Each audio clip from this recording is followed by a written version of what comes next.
Hello, hello. Welcome to Paint Minis Live. My name is Bill, and welcome to the Creation Cave.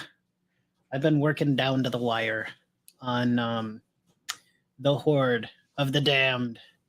We're back this Sunday doing, I guess, base attempt number 3. It's kind of a funny story, so I'll lay it out a little bit while people start coming on in. So what happened originally was I tried out some crackle bases on these skeletons that we're going to be sending the dungeon minister. It was a good friend of the show, and I really like his work, so I wanted to send him something. I'll just get an example model here.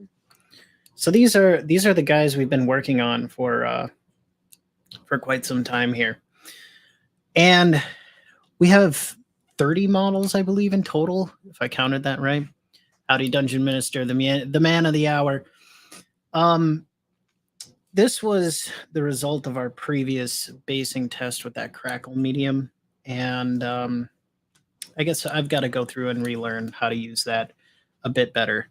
So in the future, we'll be doing that. Wave of Mutilation, the one and only, coming in as well. So I decided we're going to do just some classic basing stuff tonight to finish out the Horde.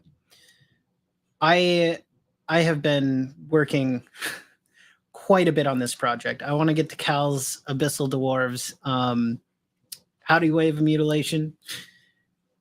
Anywho, I want to get to Cal's Dwarves.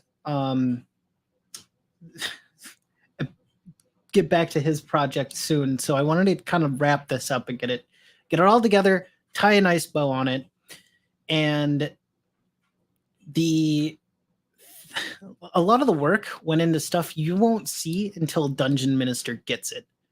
I've put out little tidbits here and there on Discord, the Paint Minis Live Discord, as well as here on YouTube. I've kind of shown off a couple of little tidbits. You can find them in the live streams previously. But it has been just a mind-numbing amount of work.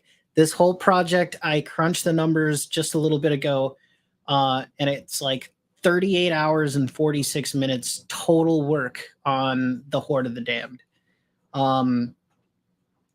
It's so far the channel's biggest project, although we've only had one project, I guess, which was the Red Dragon, and just some other little things, the human fighters for Kyle Schwant, just some smaller projects that we've done.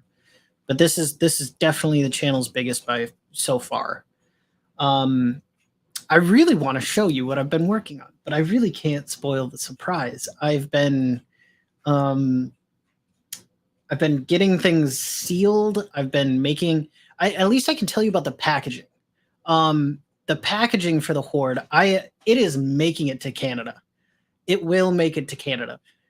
The exterior is your standard brown cardboard box, which I'm going to put fragile all over every part of that box. But the inside, I've taken some of this. Let's see.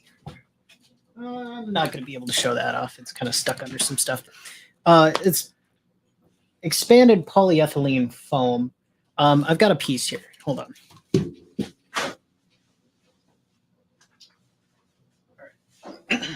So this is just a single. This is a single layer of expanded polyethylene foam. You've probably seen this with a lot of things you may have ordered, and it usually comes maybe formed to whatever item that you've bought. I fell in love with this hardcore, and I realized that there was a box down in the basement with a bunch of this stuff in it. So that was really thick, like thicker than foam, that other foams. And I have a bunch of it, and so I've been cutting out that to fit the Horde and doing different things with it. But that box will it's built like a tank. Bill Sylvie's Red Dragon until I really found out how to work with this, which I might get into in the future. Till I really found out how to work with this, I was using XPS foam, which is it's really good for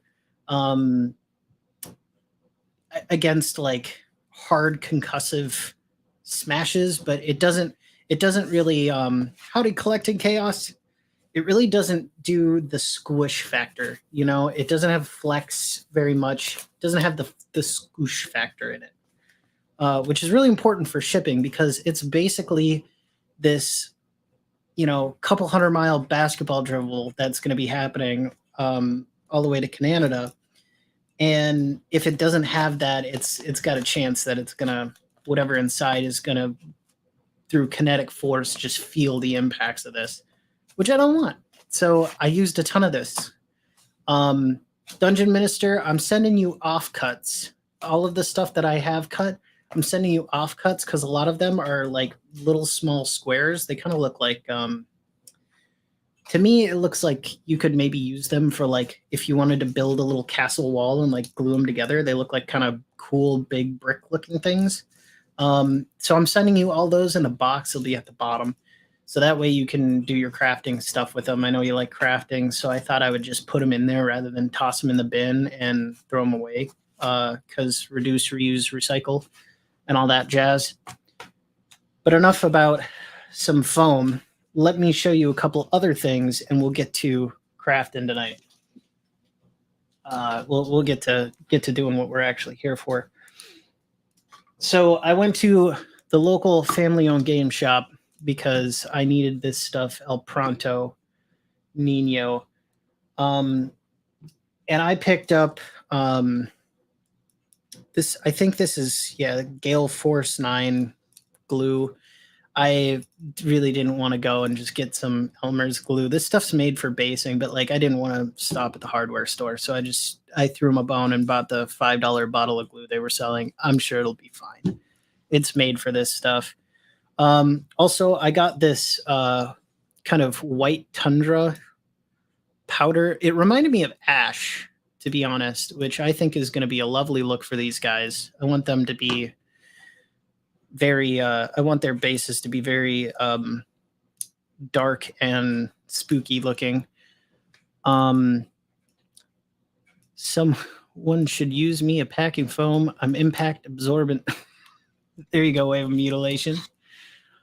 And then I picked up also Marsh Blend. It sounds like a tea that you would maybe drink, but it's not. It's a little flocking material. This looks very much so like kind of dead leaves, very dark in color.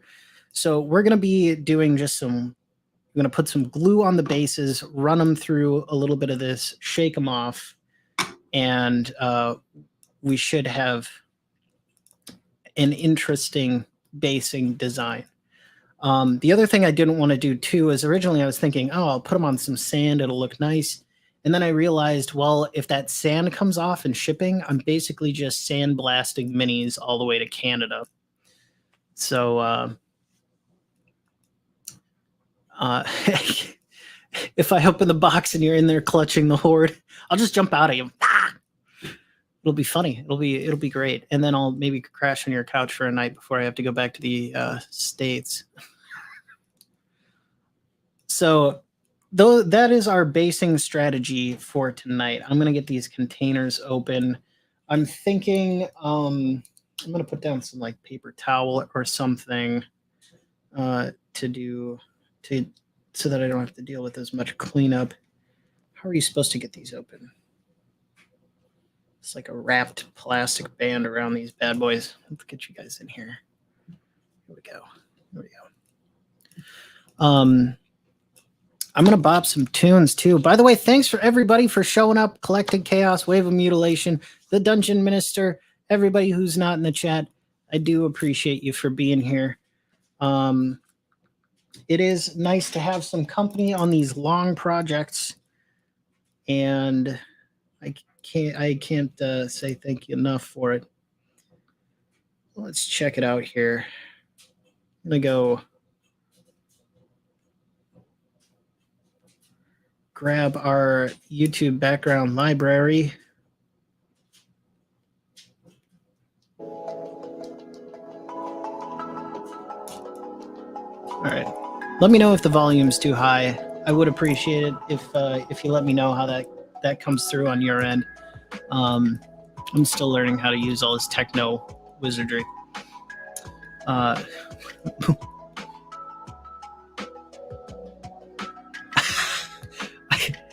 just chained to a desk painting minis for the Dungeon Minister. Oh boy. That's great. More minis, paint more minis, right? Well, hey, this has been one big project, but I'm down to do some smaller ones too. I also sent you some other fun stuff, Dungeon Minister, over on Discord. I haven't checked since now I'm streaming. If you got a chance to take a look at that, but I'd highly recommend taking a look-sees on the Discord. Some fun stuff over there for you to take a look at. Let's see if I can get this open now.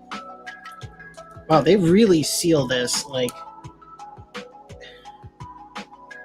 okay, this is like I went around it with a razor blade, and it's just. Is this what's going to be what stops us tonight? Not being able to get into the flocking material. There we go. All right, cool. We are smarter than the plastic tin.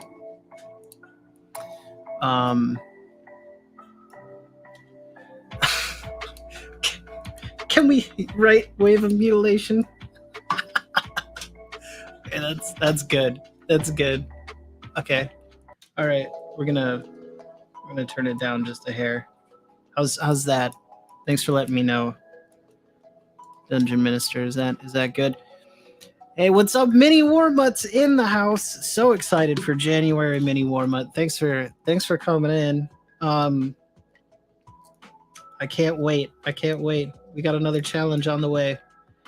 Just when I'm wrapping up a project of 30 minis, we're gonna be going into a challenge to paint more minis.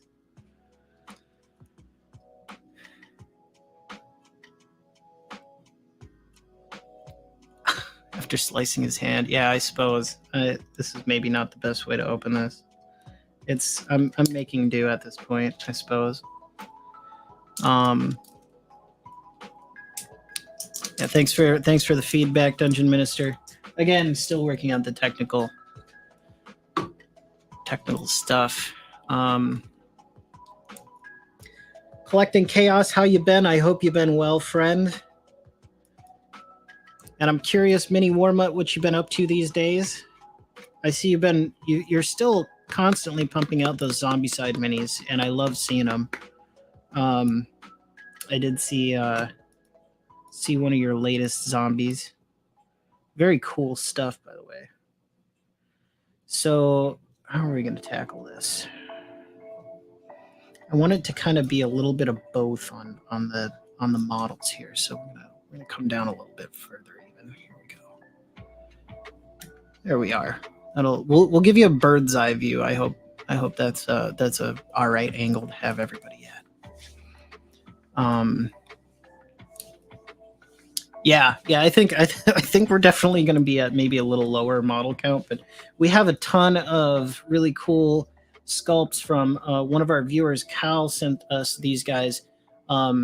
They're primed in black, so they don't show up so well. But we've got some orcs here. We've got about 10 orcs, I think. 1, 2, 3, 4, 5, 6, 7, 8, 9, 10. Yeah, about 10 orcs and about 10 dwarves to paint. So hopefully we'll be able to put those on the board on your challenge. Let's get this bottle open.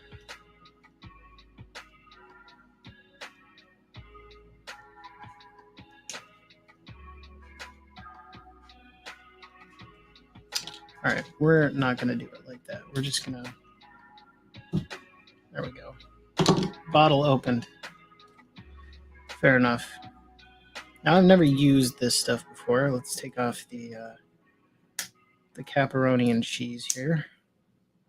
Oh, that's nice. It's even like... okay, I can get with this. I mean, it's a bit more expensive than your standard bottle of Elmer's glue, but I don't know. Am I supposed to shake that? It doesn't really seem like a shaky thing. So let's grab a brush I don't mind potentially destroying. Yeah, this will do it. I have no clue where I picked this up from, but this square-ended brush will work out just fine, I think. Now, we should maybe think ahead just a tad. So I'm gonna need to shake these guys out. So we're gonna go ahead and give our space a little bit of some paper towel to just soak up any excess. There we go.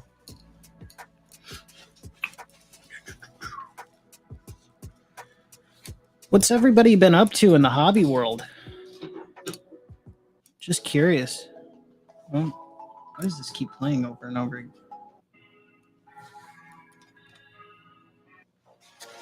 There we go. Hopefully that fixed itself. We'll take our skeleton example here. All right. That ought to do it. But there we go. Nice.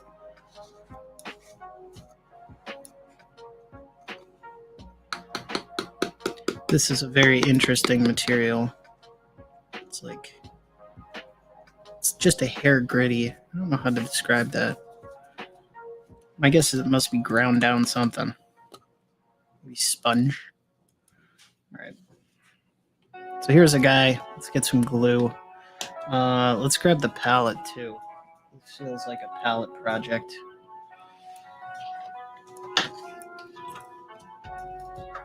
There we go. So we'll put a little glue in the well here. Oh yeah, this is just straight PVA anyways, so let's say okay.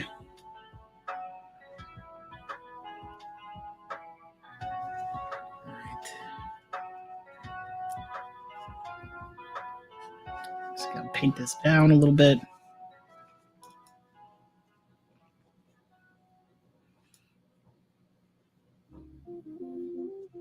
Now, I've also heard people say that to seal this, you're going to want to do a little PVA glue on the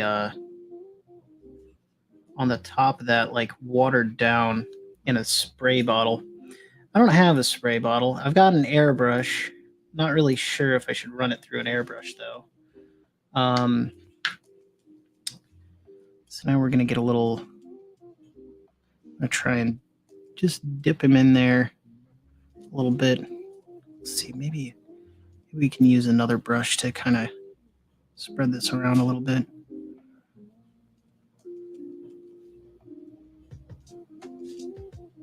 Okay, we've got a little bit of that on there. Let's open up our other one. Yeah, I think we might grab another brush to help us out here.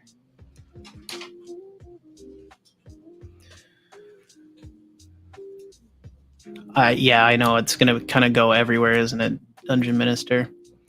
You just bought the Call of Cthulhu Keeper's Handbook, Their Wave of Mutilation. Haven't had time to open it yet. All right, got it. Cool. You sold 10 Storm Boys from 1999. I'm sure there is one happy collector out there that is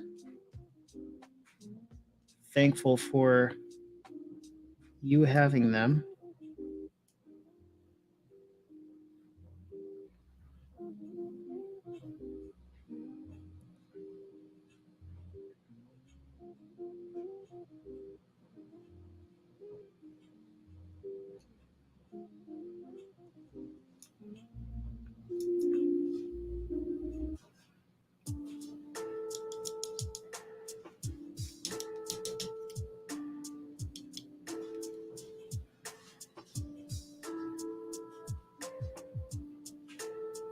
Just gonna kind of getting familiar with this. I haven't used a lot of Gale Force 9 basing products before, but this was what was on hand in the area, so that's what we're using tonight. I mean, That ain't bad. Try. See if we can't get just a little bit more on there.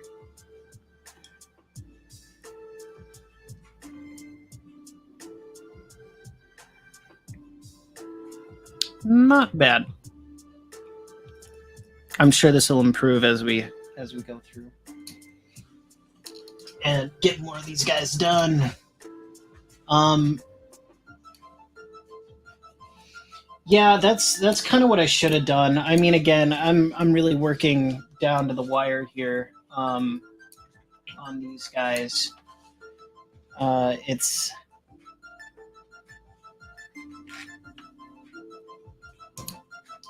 so I haven't really gone out and looked for a ton of stuff for them yet. Well, I didn't have time to go out and get all this. There we go. We've got a healthy amount of minis on the table now.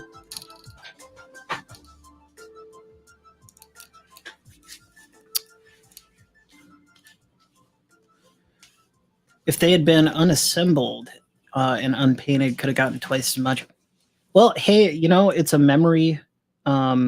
It's a memory for you. So I mean, that's a thing. Like, yeah, you got some stuff back for it. That's pretty good.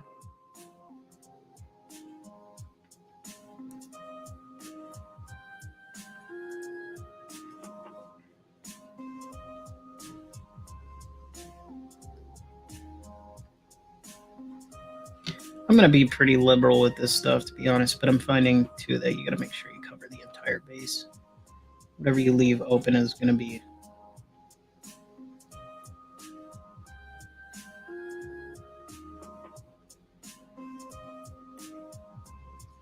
very nice.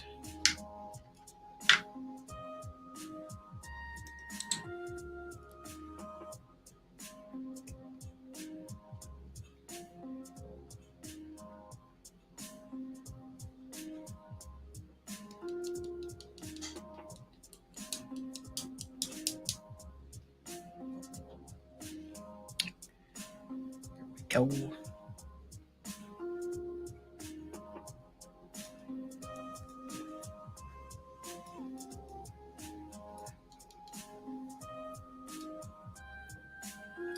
Now we can start cranking them out just fine.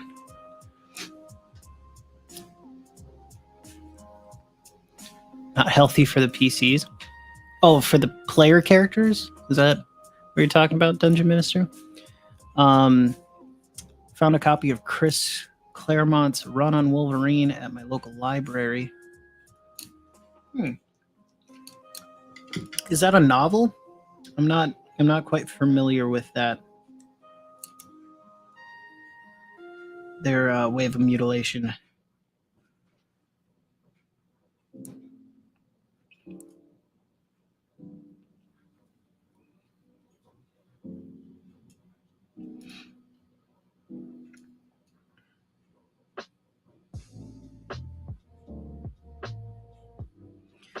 Man, talk about a project, though.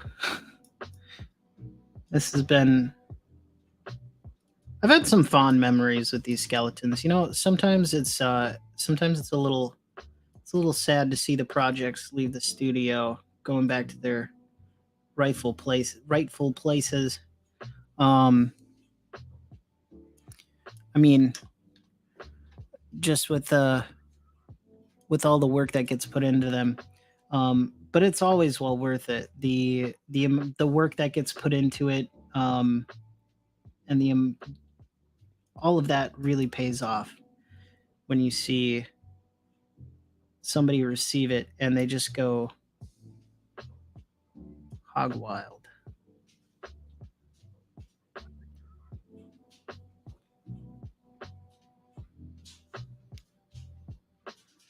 All right.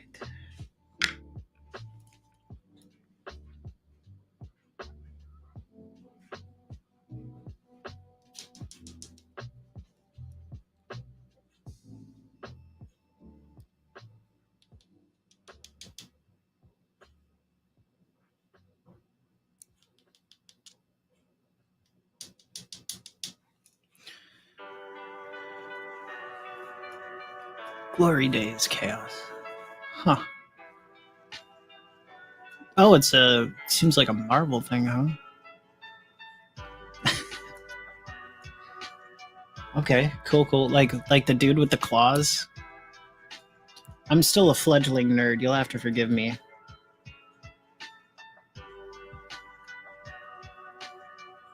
Spiky demons. Sounds kind of right up my alley.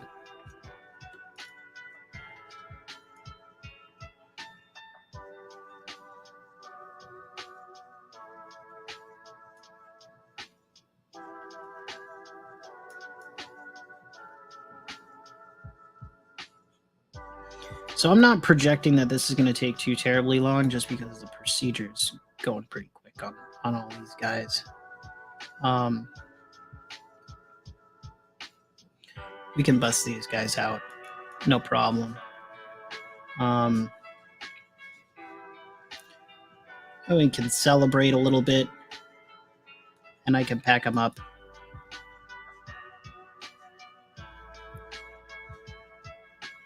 Hopefully the Mounties don't get any ideas and start opening up that box. That's what I'm hoping for, that they don't break it open in customs. It's going to be really hard to get it all back in there, though, just the right way. Let's start with this guy this time. Do a little bit more of you on the base.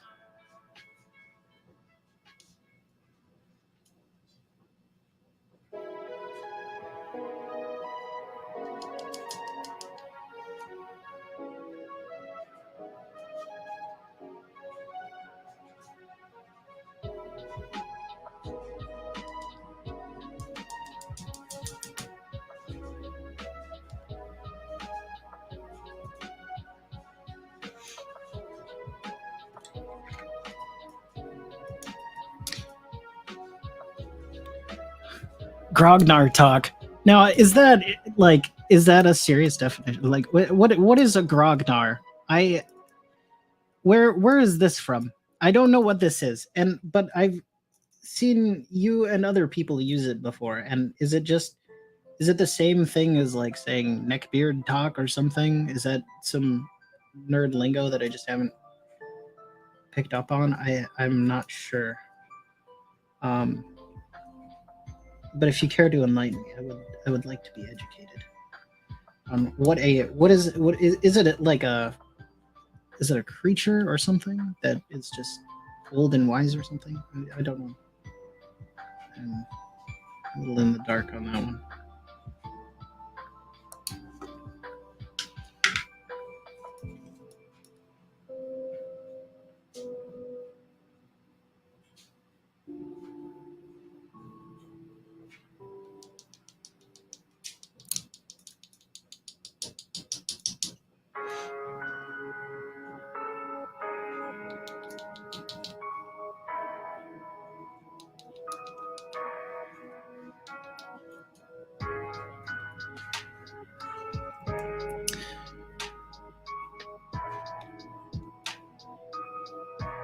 That dude with the claws.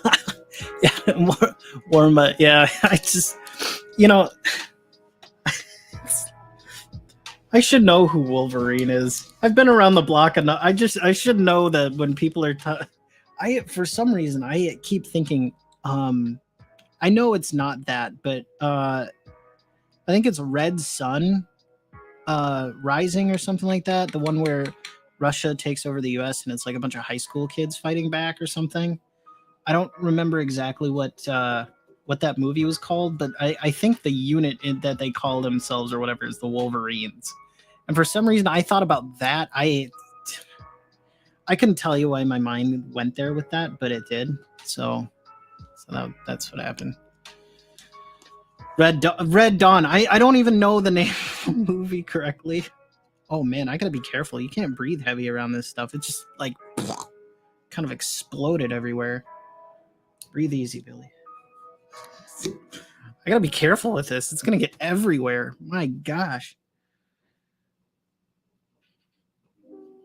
All right.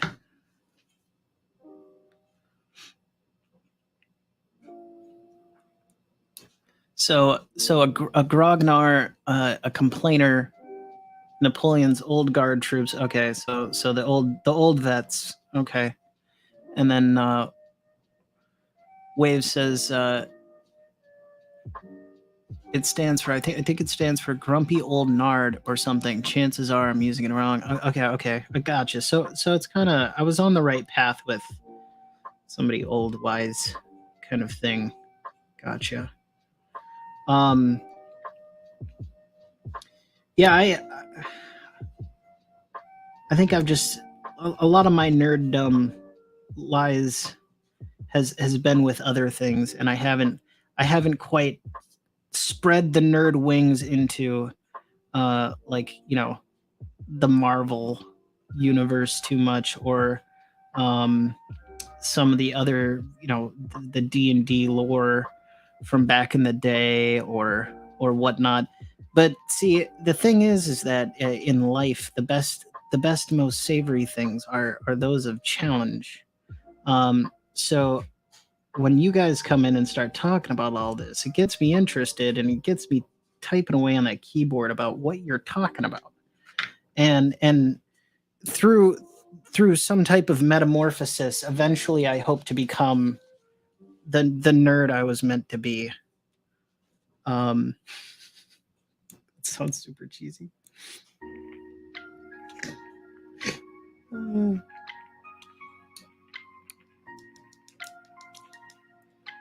right. Let me dip it in the other one. Start putting some of that on there. Chippy chappy. A little bit more. Just because this one doesn't like to stick quite as much. Tippy tappy. All these guys are going to get, I'm going to call them complete tonight, but all these guys are going to get a coat from a rattle can of satin, or not satin, matte varnish tomorrow after I get home from work. So that'll be just dandy. I'm pretty sure the flocking will stay on them at that point. It'll be a little less poofy, but it will stay on it.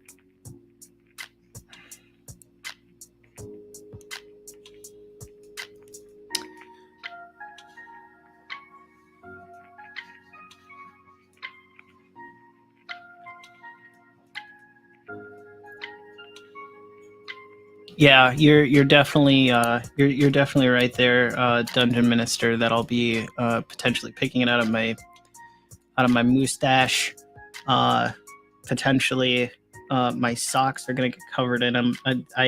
Yeah, it's a messy process, but one that I think will make the Horde just that much more of a beautiful thing, and thus worth the time to do it.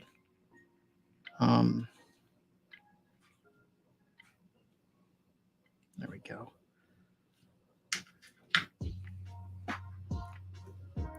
Yeah, I feel like a lot of the stuff, Wave of Mutilation saying new Marvel stuff pales and is a pale imitation of old school Marvel, and I kind of feel like it's been that way with a lot of stuff lately. It just feels like the older stuff had a bit more oomph put in it, a bit more like just a bit more of of effort, a bit more effort put in behind it.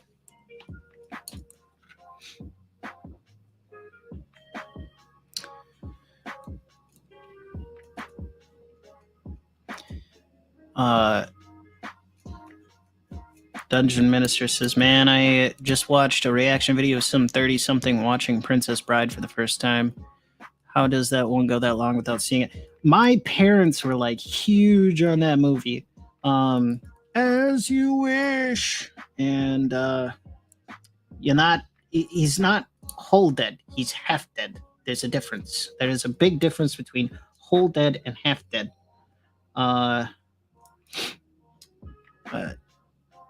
Oh God, I can't remember the Sicilian line, but it's like, don't play a battle of wits with a Sicilian. They'll always win, or something like that. Just that movie was like a yearly tradition in my household, and I think it was definitely a carryover from my parents. That was a carryover from my parents, I should say, and I'm kind of glad for it. Um, I have to admit that that movie is just it's good. It's good. It's one of those ones that you'll even learn some stuff about life in there if you real think about it. So I did enjoy that movie quite a bit as a kid. Although, yeah, if you're 30 and you haven't seen that, like that's a classic, man. That's a hardcore classic. That's like not having seen Star Wars. Yeah, inconceivable.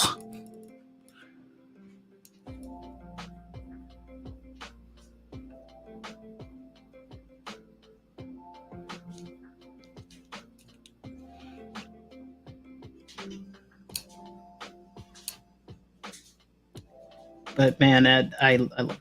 It's great.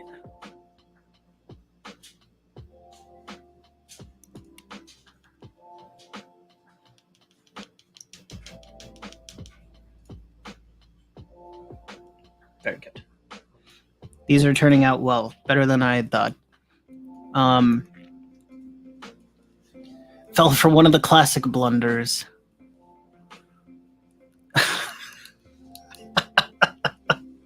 That's a great quote too.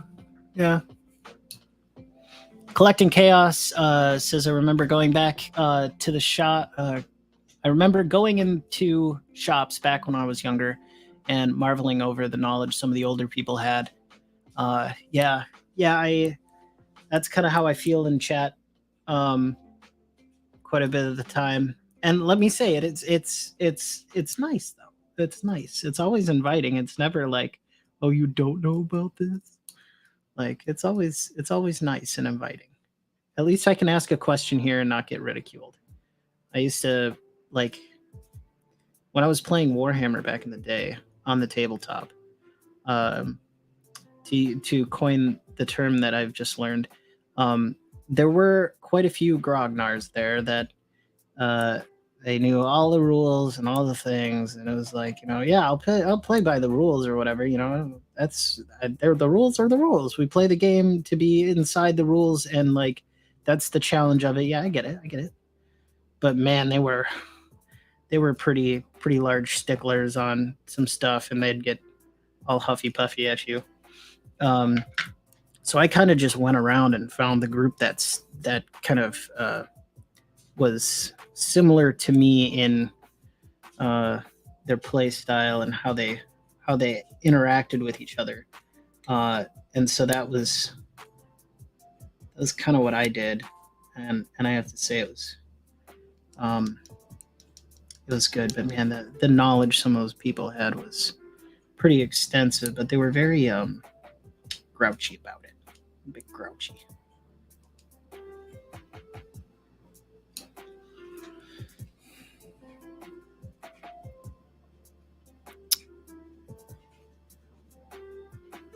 The miniature game isn't too bad. The minis are decent.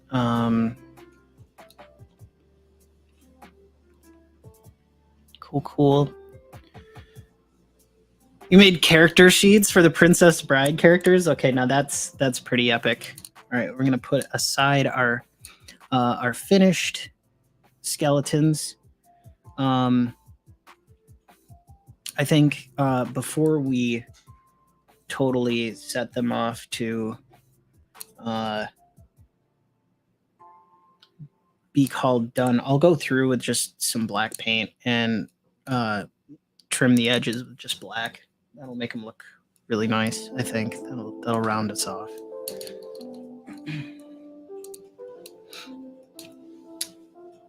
They can, which I hope that culture changes. To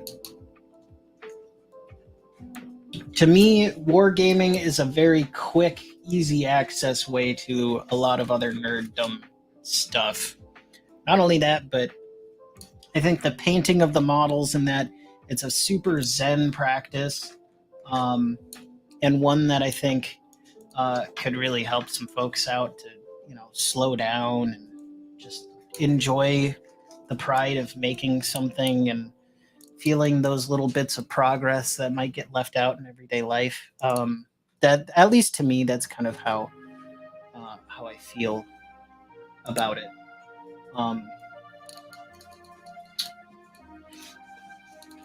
But I think it's a real quick gateway drug to hobbying.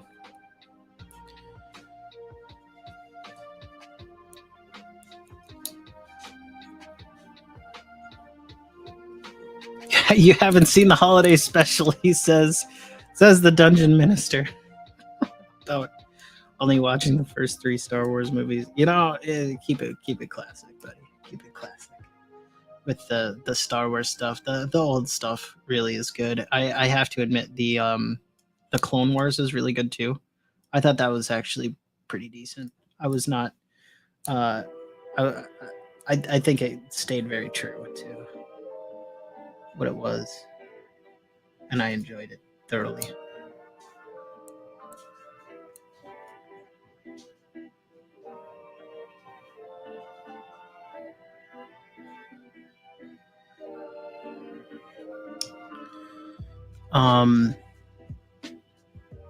Yeah, Grouchy Grognar 40k players. It spawns them, man. It will.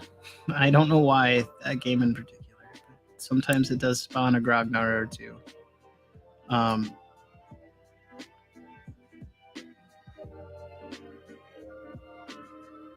you know what? There are plenty of folks out there too. Like, I mean, it's just the bad apples thing all over again. You'll meet a bad apple in public anywhere you go. It's just the unfortunate fact of life.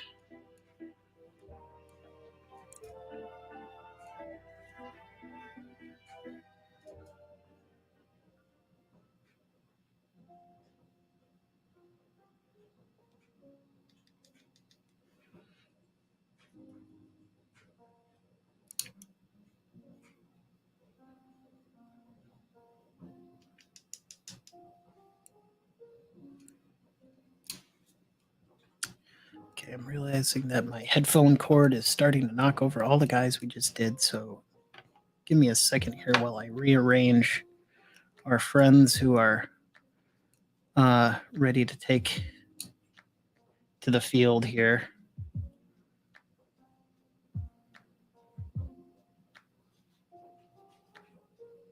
There we go. All of you guys. There we go. All right.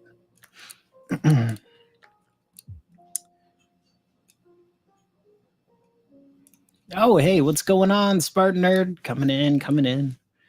A Grognar is someone that prefers playing older versions of games rather than the more recent versions. All right, okay. That's part of the definition now as well. Okay, I'm seeing that this is a very encompassing term for folks that fall into it.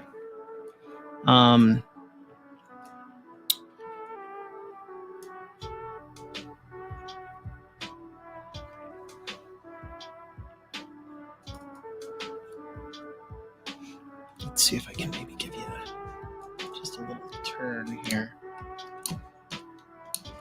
There we go. Stay with me now. Nice.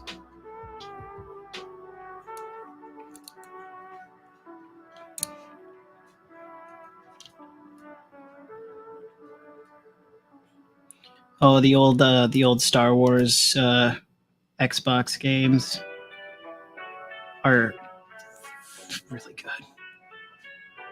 I miss those days, not gonna lie.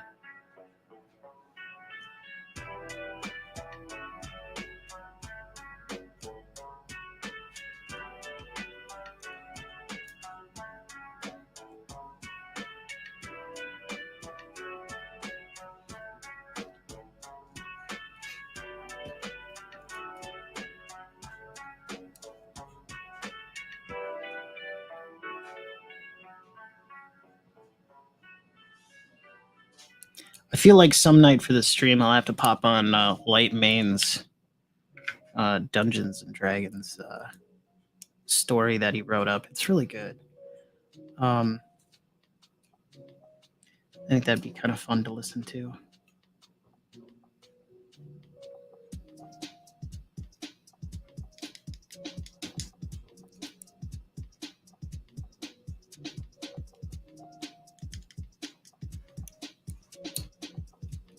This guy's a bit more sparse on the brown, but kind of it's coming out well. Really, it is. It kind of almost looks maybe like there's gravel or something there. Got a bit of a salt and pepper thing going on.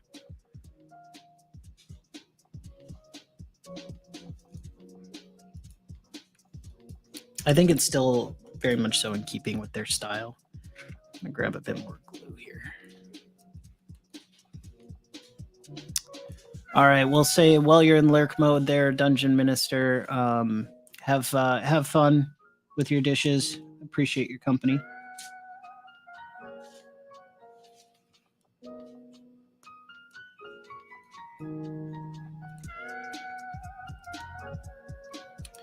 Atari 2600. I've got a oh boy, what is it?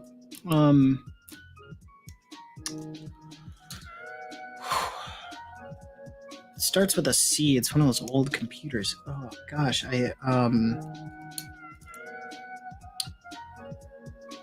is that thing called? I even have like the printer for it too. Oof. Glue all over this guy's shield. Well, problem solved for the moment.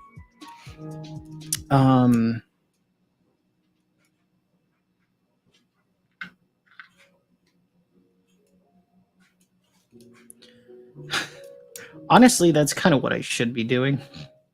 I think I should probably just blop it on there, but I don't want it to get all over the model.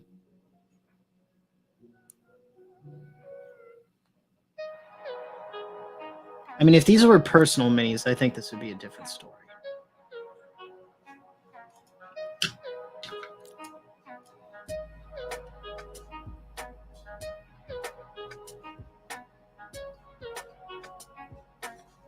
We're just going to use the tools God gave us to speed up the process.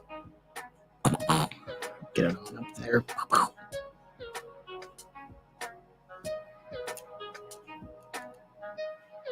There we go.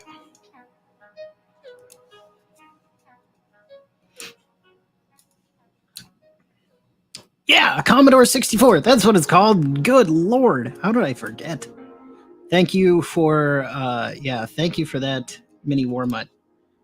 Yeah, I had a neighbor who his kid was really getting into vinyls for whatever reason, and my parents were getting rid of a bunch of vinyls from back in the day. Nothing super special. I think they had, some reprint Bread albums and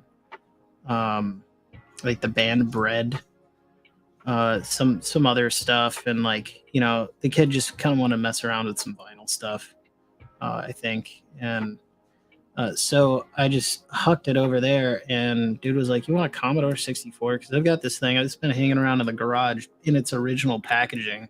I got like the printer and a bunch of games and stuff for it, but I haven't used it in a long time. If you're into any of that stuff, just take it." So I definitely took him up on that offer and ended up with a Commodore 64, which now resides in my basement in the original packaging. It's used, but I mean all the packaging material's there. Oh heck yeah, for sure. Tabletop quality, baby. That is tabletop quality. There's no, I don't like. I know there's a lot of painters out there that get real get a little stingy or whatever. They're like, "Oh man, you got to make sure you're always painting to the best of your ability." Well, sometimes you just want to get it on the tabletop. There ain't nothing wrong with just tabletop quality minis. I'm I'm going a little bit beyond with these guys. You know, I'm trying to get some. It's more of an art project at this point. It's less of a gaming project, even though they're going to be used for games. At least on my end, this is more of an art project. I'm kind of the artist with this. The gamers are with Dungeon Minister, and they will make the gameplay. But I mean, if this was personal army stuff, I would probably be treating this a little different too. I just throw them in one color, but like I think the contrasting color is going to make it look cool for the players. So that's kind of nice, you know. I'm just taking the extra time to do the extra steps, and I think it'll be appreciated by them pretty well. So I am not afraid to just put in the little extra little bits on these guys for the sake of that.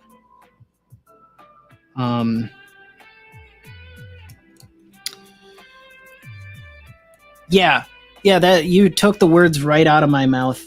Collecting chaos. That is my MO as you boiled it down to that. Let's see. Yeah, that deserves some screen time right there. Get to tabletop, improve on it later. You know, I couldn't agree more.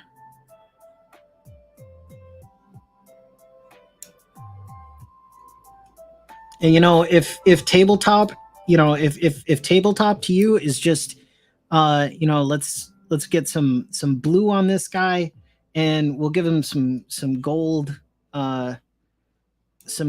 as a secondary color to, you know, do some high, like just a blue and gold paint scheme on him, and maybe a single color or another is, and then that's tabletop quality to you.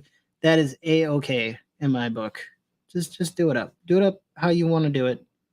It's yours. Make it your own. You can always come back to paint too.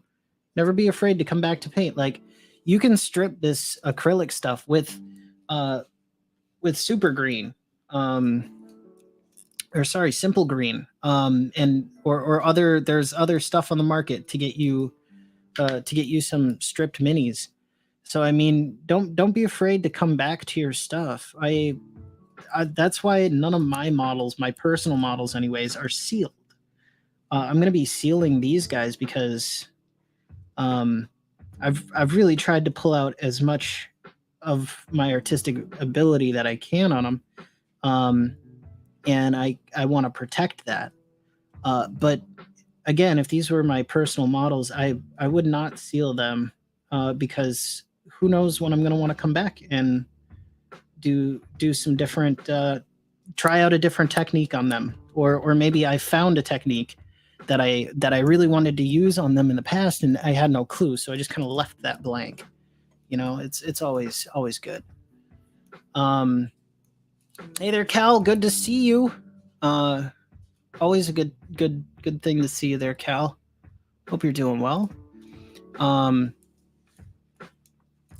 Anyone want rosemary in their coffee? Does that actually work? Does that taste good? I don't know. I mean, I've heard strange things come out of people, like add mayonnaise and ketchup together. It's delightful. And then I was like, oh no, that sounds absolutely atrocious. And then I tried it, and now I really like that with tater tots. So I mean, if putting rosemary in your coffee is a thing. Oh yeah, for sure. That's that is a good point. Collecting chaos. That's true as well. Matte varnish is like a quick save for miniatures. I will definitely say that. Don't be afraid to put a little sealer on. If you're working on something really complicated, maybe you're trying out some freehand stuff. I would say, you know, you can put some matte varnish on there as a quick save, and that stuff should come out too. I don't know for sure, but I feel like it should. It's a water soluble based product, I believe. Unless you go with specifically an oil based one, which I wouldn't recommend. I don't really use a ton of oil stuff.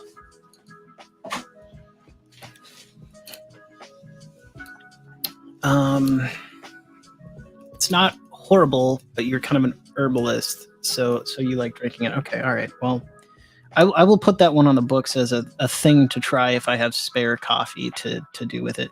However, I absolutely have no idea why Starbucks thought it would be a good idea to put olive oil in their coffee. I'm going on really on a limb. I know we're a channel about painting minis, but just it's been on my mind for some reason lately. Why would somebody at their headquarters be like, you know what sounds good? Let's put olive oil in coffee. So then you go and you're like, oh yeah, I'm gonna try this coffee. Like I'm sure there was plenty of people who are like, yeah, I'm gonna do this. I'm gonna try this new olive oil coffee thing. They try it. Well, but then you have to deal with the gastrointestinal payback of that. No more detail is needed, but I'm a little dumbfounded how somebody thought that would be a great idea. And then we started hearing reports of people feeling uncomfortable. It's just okay. All right.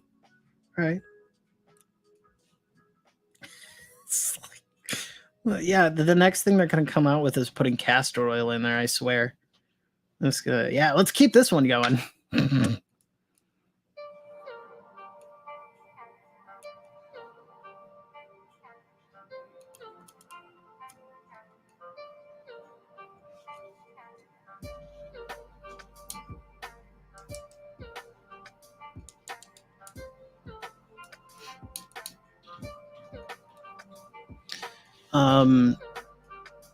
Let's see here. Yeah, I know that was my same reaction there. Wave of mutilation, olive oil and coffee. What, why, and how?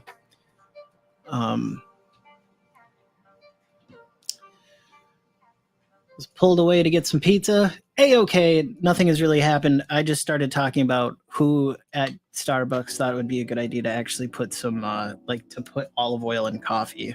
That was not a great idea.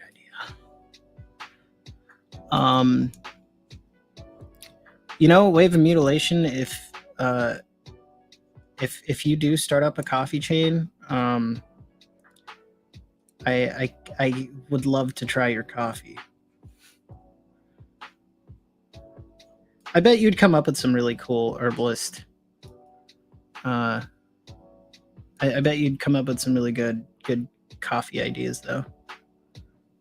Just because you see, personally, and I only know you through the chat, but you seem like somebody who would come up with some very interesting recipes for various types of coffee beverages. Just because it seems like you're a bit more of a far out person. Not you're willing to think far outside the box. All right. Well, we'll see you when you get back there, Mini Warmut.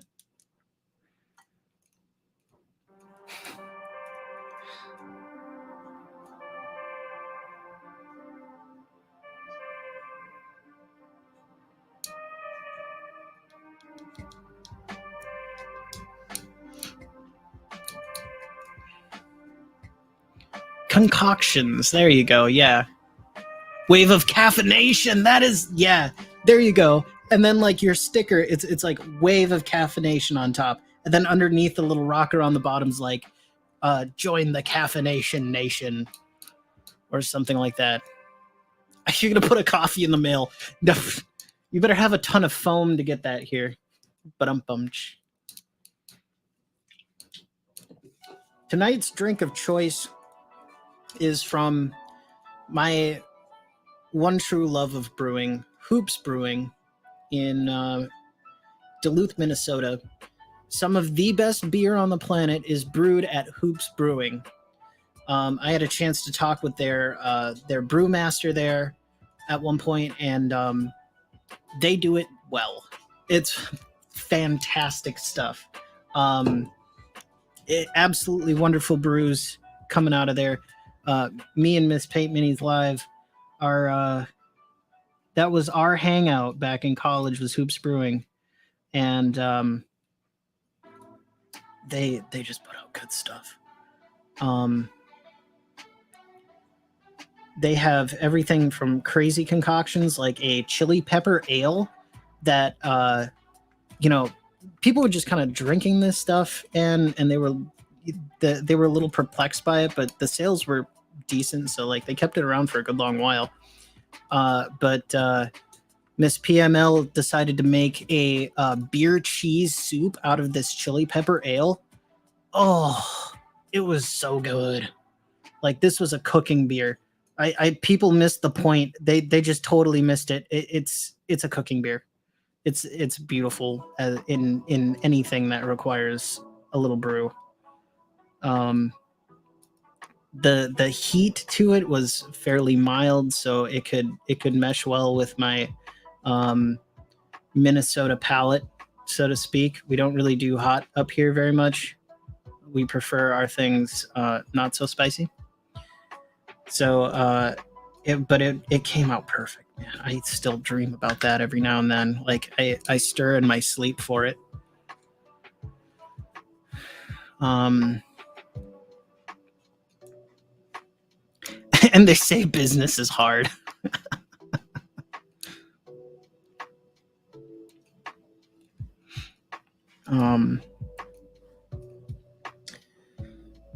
Yeah.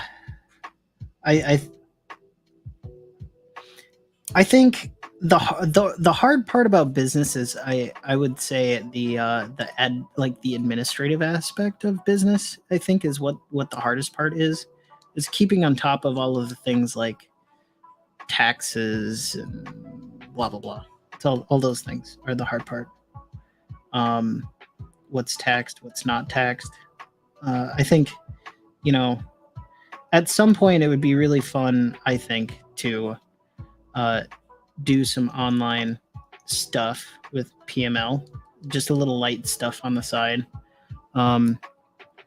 because these projects are long, they take a long time, and I'm not gonna lie, it would be nice to just be able to have a little reward to it as well. So I've been, I've kind of been kicking that around a little bit. So there's going to be more information on the way on some stuff for PML. So stay tuned for that. Stay tuned for that.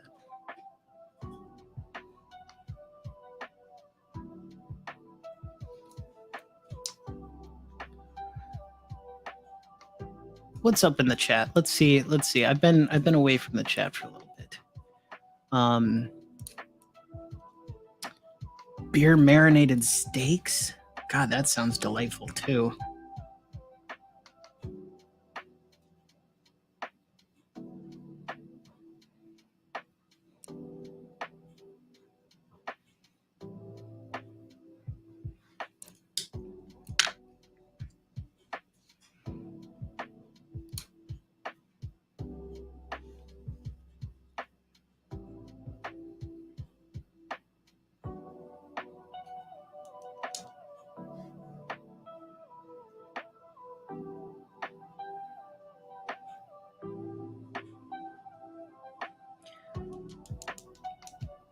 If you're interested about doing this at home and you're kind of curious, I mean, you're kind of seeing the steps here already, but I'm just I'm putting on a pretty thick layer of this PVA.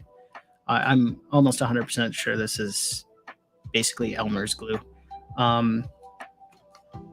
But just taking some of this PVA, I'm lathering it on pretty thick, dunking the models in there, and then just using a brush to kind of scoop it where I want it, especially since I'm kind of doing a batch with two different colored flocks here. That's a pretty simple, straightforward, easy process. A lot of repetitions when you got a lot of models, but that's a-okay for me, as I only have to really do this once.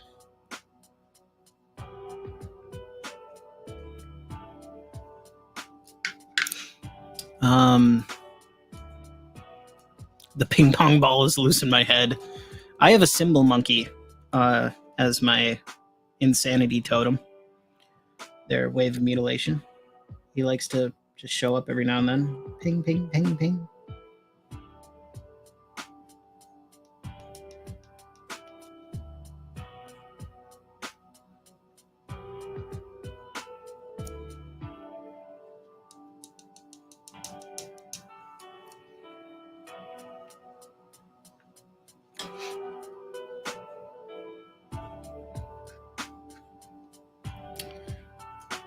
Flocks. That's a nice one, Cal. I get it. I get it. Yeah, flocks. Yeah. That's good. I like that.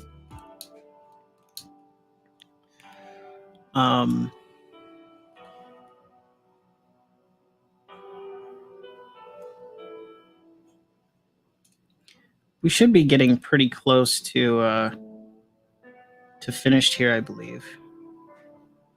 Shouldn't be too far off, anyways.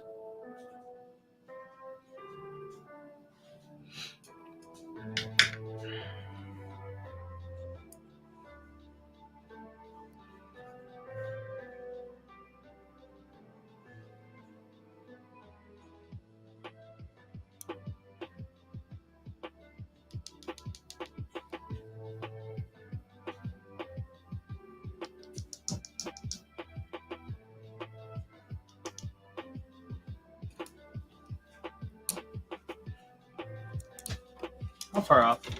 Yeah, we've only got like 4, 5, 6 more of the Horde to go, and then our lovely General Panic, as he's called in the studio, but we'll be running by a different name, so I hear from a little bird. Later on, and but yeah, we're going to be basing up General Panic here in just mere moments. By the way, I've said it before. I'll say it again. Thank you again, everybody, for being in the chat tonight, other nights, in the replay. I do appreciate everybody. You know, it's going through some of these large projects. It's honestly, it's really nice just to have some company. I kind of miss group paint night a little bit. I didn't really have a ton of like interest in going and finding a store to do group paints at when I moved, and so this has been really nice to just have people to paint with. And I've really enjoyed it too, meeting all of the people. Also, one of our viewers, a nerd's nerd, was on Shadow and Sons the other day, and I would really appreciate it if you guys went over there and just gave a little like and whatever the stuff is you do for the YouTube stuff, and you know, put a little comment in there saying PML sent you, because a nerd's nerd is one of us, a nerd's nerd, indeed.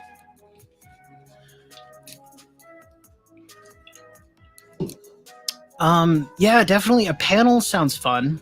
That sounds like a heck of a lot of fun. I've enjoyed that in the past. I was on Mini Warmut's show at like midnight, basically, with a bunch of other painters at the end of the last Mini Warmut challenge, trying to get the Horde done. I kind of called it done. They weren't quite done to me, but the specs on the challenge were that it, you know, you had to have paint on the model, and they were done to that caliber, in my opinion. By the time the buzzer rang at midnight, this is icing on the cake for me. It's just we're gonna if we're gonna bake a cake, we're gonna ice the crap out of that thing. No good cake is there's the only good cake is one that's iced very well. Gotta have that icing.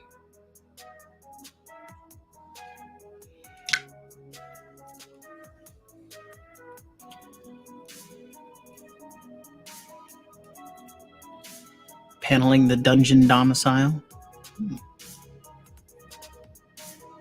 There's a lot of painters I'd like to talk to be honest, and paint with too, just to share tips and tricks and little things that we have seen along the way.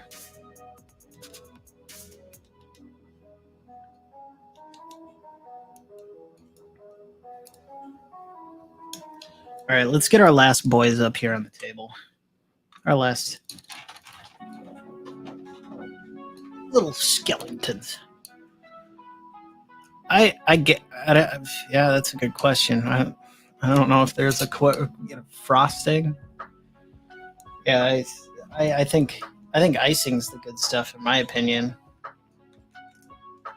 When I think frosting, I think of that like non-dairy stuff. That's like really kind of chunky,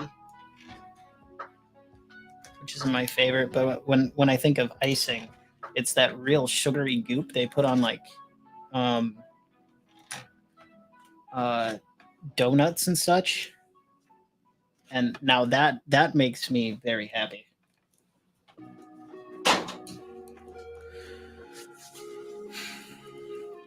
It gets all stuck up in their beards. All the grognards eating icing.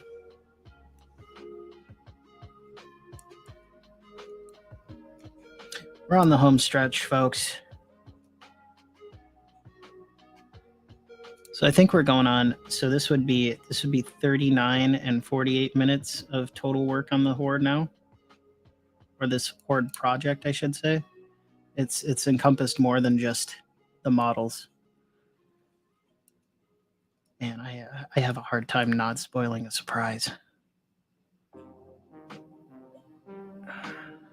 But yeah, about 39 hours now. I doubt it's going to go all the way to. Well, it might go to 40. It's got 48 minutes.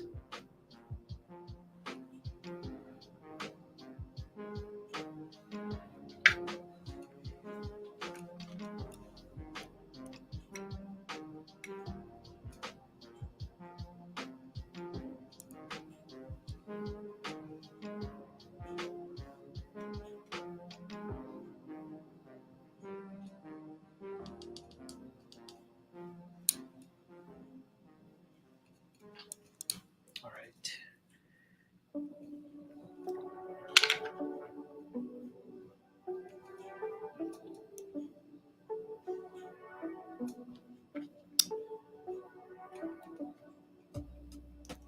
The birds turn up and start nesting. The poor bearded folk. The birds have begun nesting.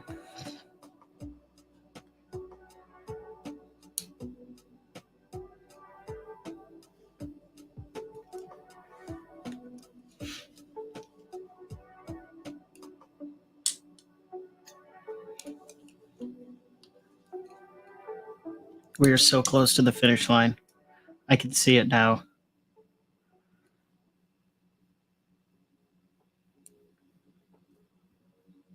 You know, the funny thing is I haven't even asked Dungeon Minister for his address yet, or where the heck I'm sending this.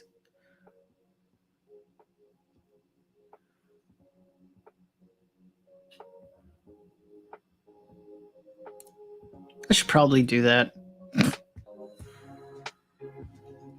I feel like I'm kind of just getting back on top of things after the wild and crazy week I had prior.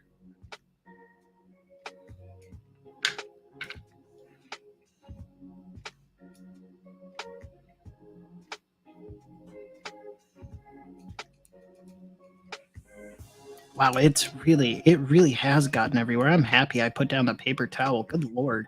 I'm just kind of looking around the desk here and it's like, oh my god. Definitely mask up your area if you're going to be doing some flocking, I guess.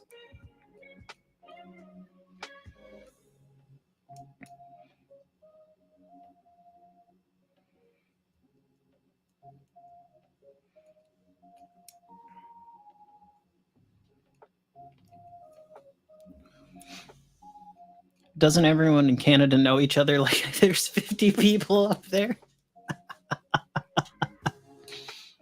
There you go.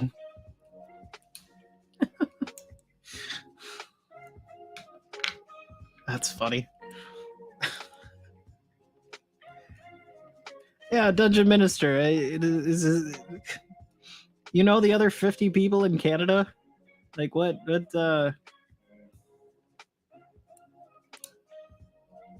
How's your neighbor in Saskatoon doing?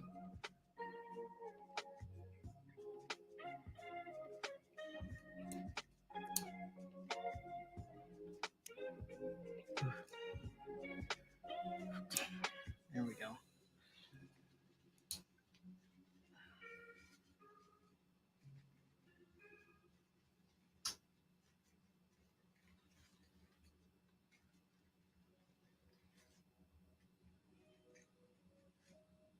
There's at least one every paint session where I get a little mishap.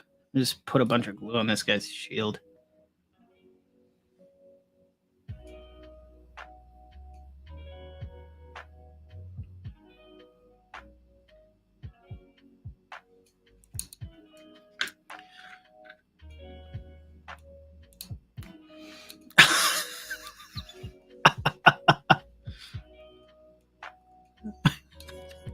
Just like everyone in Australia is drunk on Fosters all the time.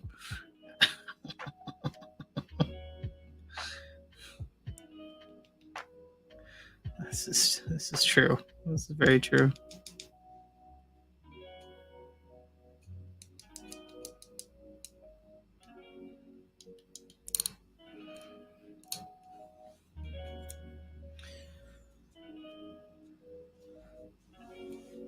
You must know my friend Adam.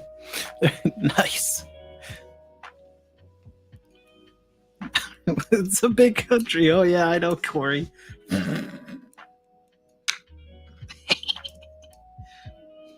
Didn't Walt Disney make a ride off that called like It's a Small World or something?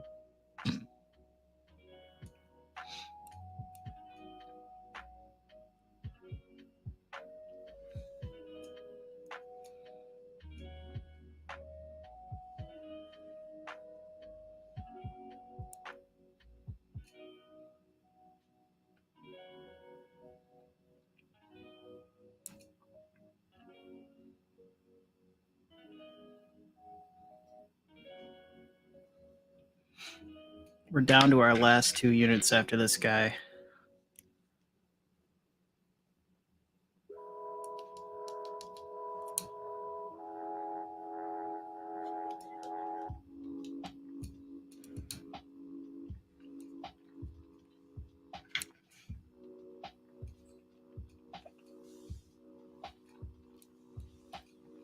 Used PVA glue to prime the Airfix soft plastic minis.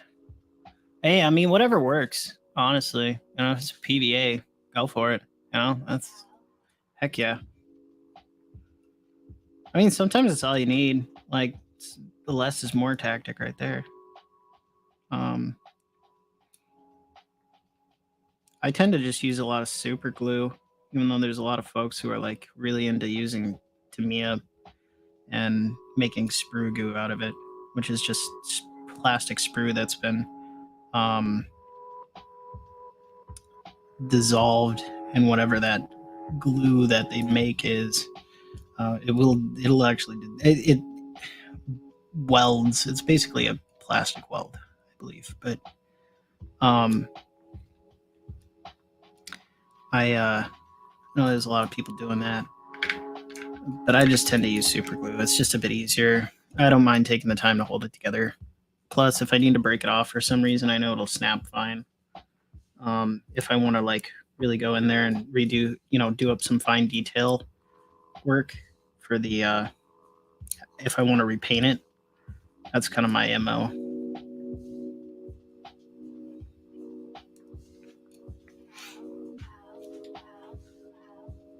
One more and we're on to our famous General Panic. Will be making an appearance tonight, everyone, for a live interview.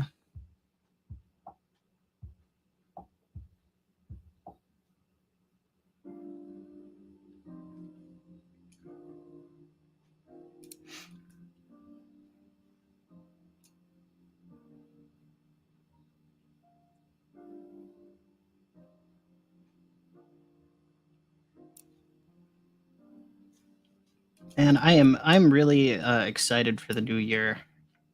I keep talking about it, but I am excited for the new year. I'm excited to keep working hard on Paint Minis Live here with some new projects.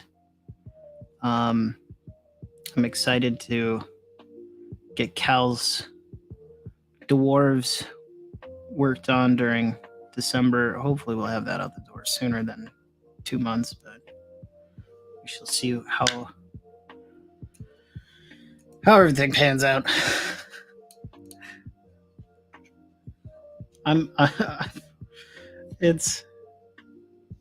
We've got you old Snaggletooth from TJ probably coming through the doors as well. I'm probably gonna start work on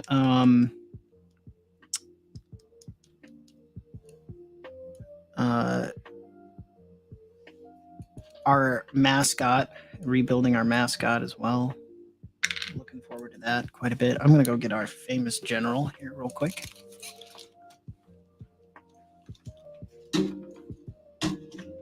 Oh, he's name dropping already. Oh boy.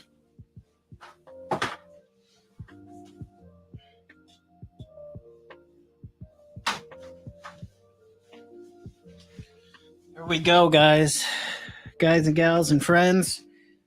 The name has dropped. Everybody knows now. Avlok.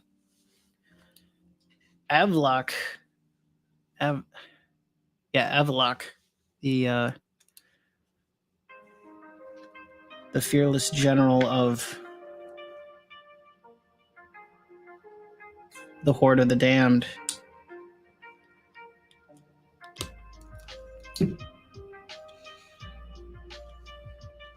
Guys, gals, pals, there we go. That's a good one. I like that. That's a good one. Wave of Mutilation.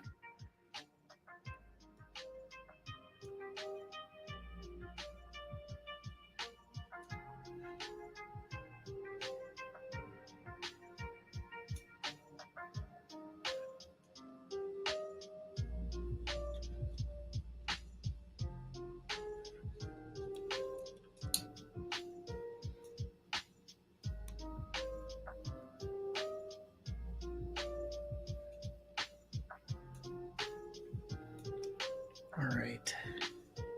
Trying to make sure I don't hit anything that I'm super interested in making sure stays pristine.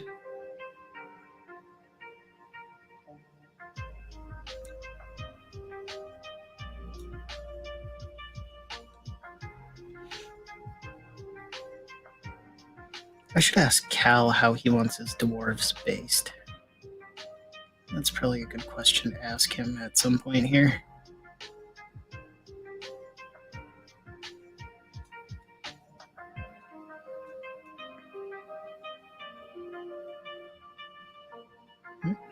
Kind of went a bit too hard in the paint there.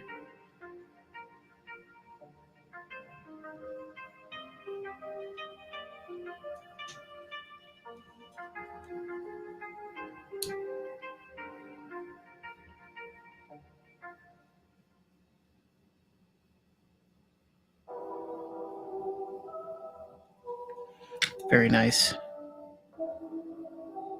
couple spots I want to make sure are covered. There we go. Okay. Now we're gonna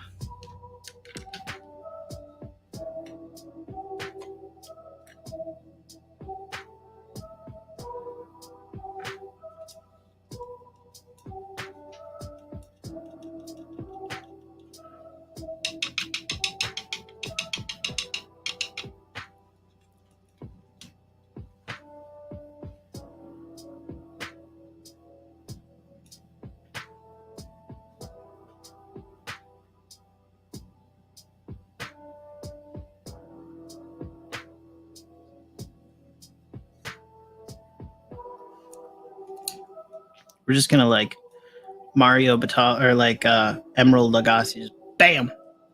There we go. Gotta give it a little bam when he does the spice thing. Bam. I love that.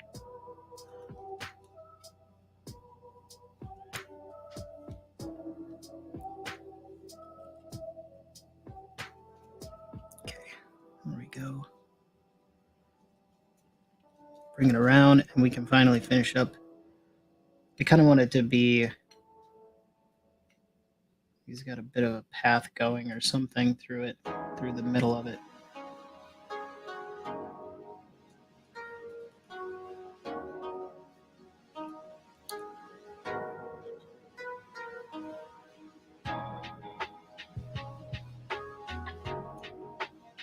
Very nice. I think that turned out well.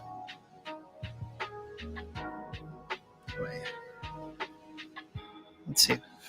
Trying to realize everything is the opposite direction when you're trying to show it to the camera. Yeah, I think that turned out pretty well. All right. Well, say thanks for hanging around, Dungeon Minister. We'll be in touch soon. Send me that address if you can, so I can get this out in the mail tomorrow. That would be really awesome if you could do that.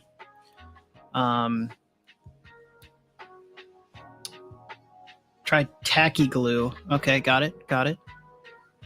I appreciate that. Fun fact: live streams and image rendering do not mix well. Yeah, I'm sure. Okay, you're gonna base them. Got it. Okay. Thank you very much, Wavy Mutilation. I appreciate the compliment. I'm gonna try and figure out if I can scoop some of this back in. You know, it's not even worth it. It's not even worth it. You could probably do 1 million models with this. I'm not about to cry over a little bit of this stuff being spilled. I'm gonna put over here.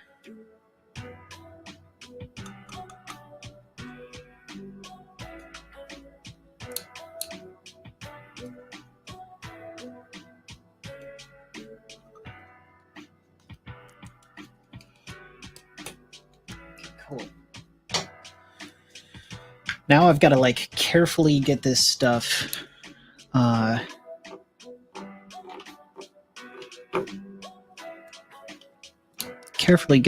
cleaned up so that it doesn't just fly everywhere. With my luck it might, but I'm praying to the gods of hobby that will not be the case. Trying to get this out the brush. Sure, whatever, that'll work. I don't really mind the brush anyways. Okay, here we are. Okay, get that off of that, that off of that. Carefully now, carefully.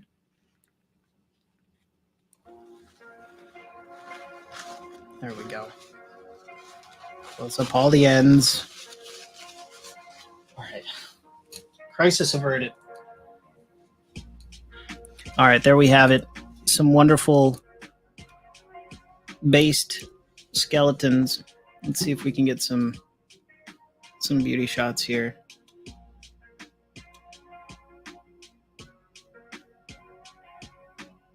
Very goody. I dig it.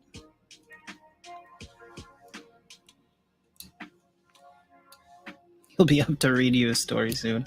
There you go. All right.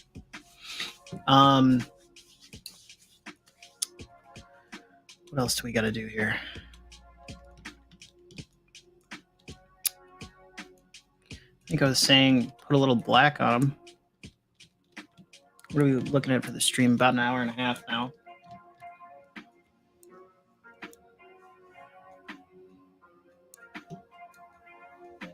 Where is my black paint? We might be able to just speed through that. This is what happens when you get working really fast on projects. Start losing things all over the shop. There we go.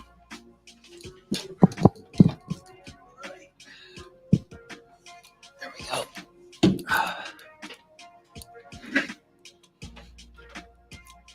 All right, we got just some coal black that we're going to line the outside of these bad boys with.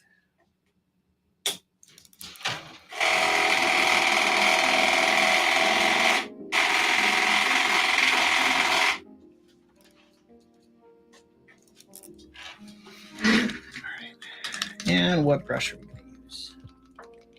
going to use a brush. Can we use the glue brush? Sure, why not? We'll use the glue brush. I just cleaned it off anyways. It's fine. It's water soluble. Let's get a little black on the palette. A little water in there, and we'll go around and get some of these bases taken care of.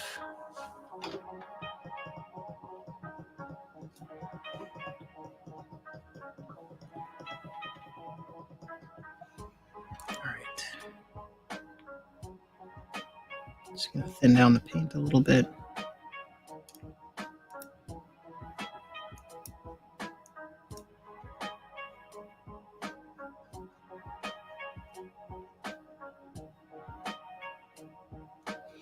It's looking a little too thin.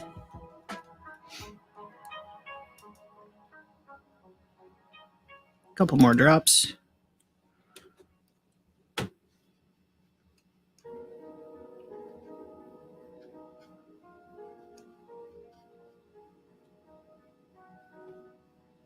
There we go. That's kind of the consistency I'm looking for. All right. I'm just going to take my finger and get any of the excess flocking out of the way, because otherwise the paint's not really going to stick.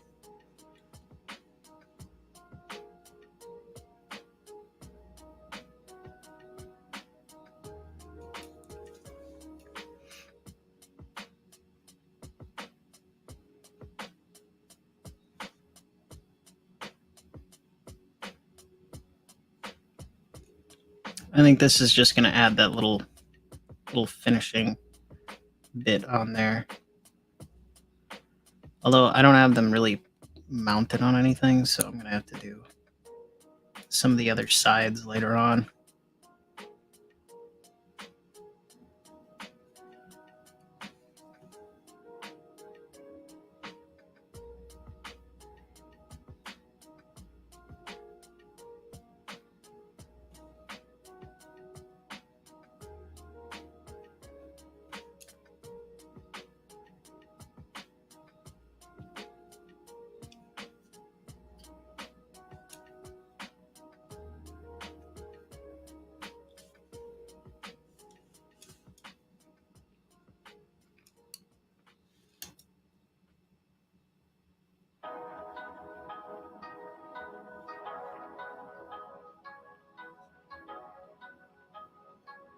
There we go.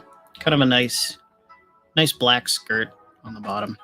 I mean, we still have some of that little bits of green showing through from the original base coat, which is fine. I'd say okay. I'm not really worried about that. These guys, on the other hand, I think it would be nice to just get them a little touched up. Just because especially their bases are wood, so I'm trying to hide the any blemishes that might have been from airbrushing or whatnot. It's a little details that kind of make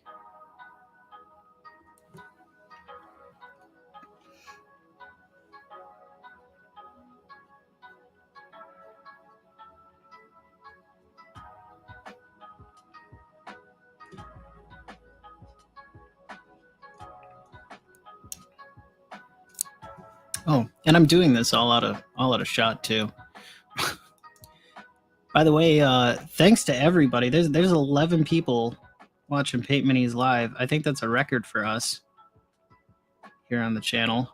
Thanks everybody for tuning in. I do appreciate it. This project has been quite a long one. About 40 hours in total worth of work has gone into this, gone into the Horde. And we're now seeing it pay off as it gets shipped to Canada for our good friend, the Dungeon Minister, to use in his Dungeons and Dragons campaign, the Honeywood campaign. again, I'm just kind of prettying up the bases here a little bit with some black paint. I cut these bases out of some MDF craft plywood on a laser, because these skeleton models that I got did not actually have any bases that came with them. So this was the next best solution, and I'm just trying to hide any imperfections that might have come from the wood or any of the basing process or whatever. Makes them look really classy too.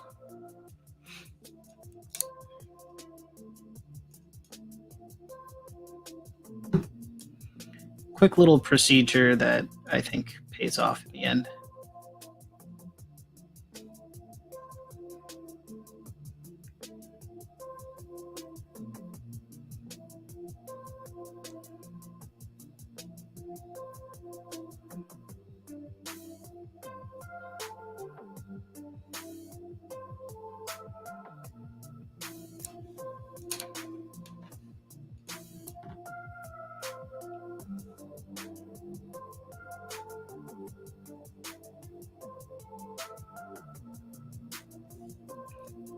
There we go.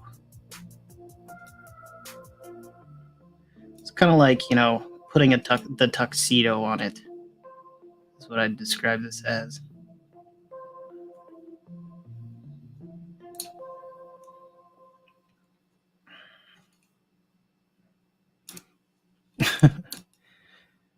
Defiled ones, yeah.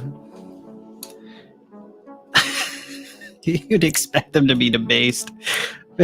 Very, very nice way of mutilation. And Cal with the follow-up too. The comedy from the Lounge Cats tonight is on point.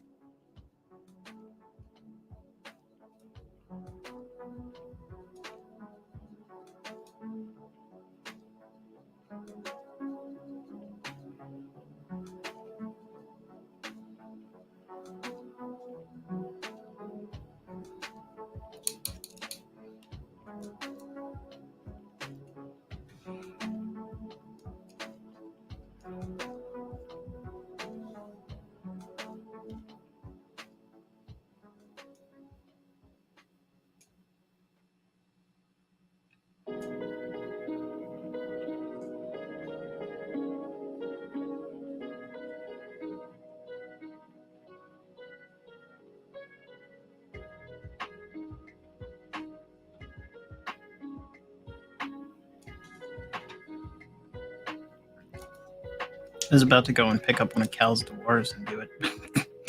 That's the wrong model. That one doesn't need to do that. Here we are.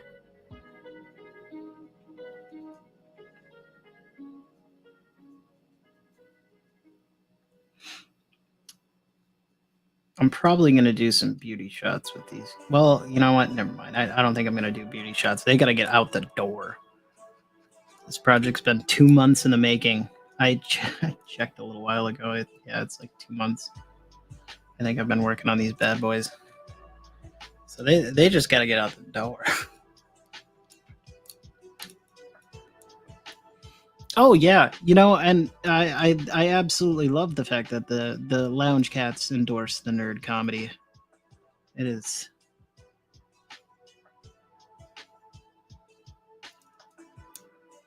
is a beautiful thing. That actually brings up something, a bit of an idea. Maybe some paint night here in the future. I'll have to maybe get some prizes or something, just some little tokens or something fun.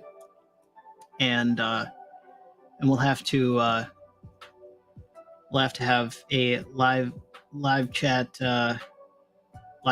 comedy club, and best nerd jokes can get a prize, and I'll have like a bunch of prizes so we can hand multiple of them out. But that sounds like it would be real fun.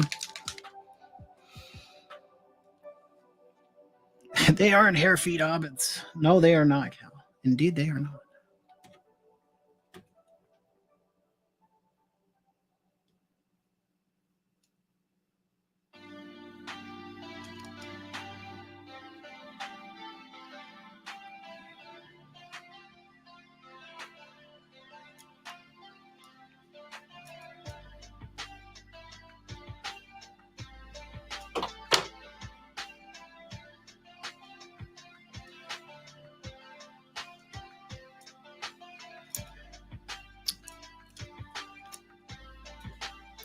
I appreciate the the compliment their wave of mutilation on that they're gonna look good on Dungeon Minister's table. I sincerely hope so, and I know he's gonna do them justice. That's for sure.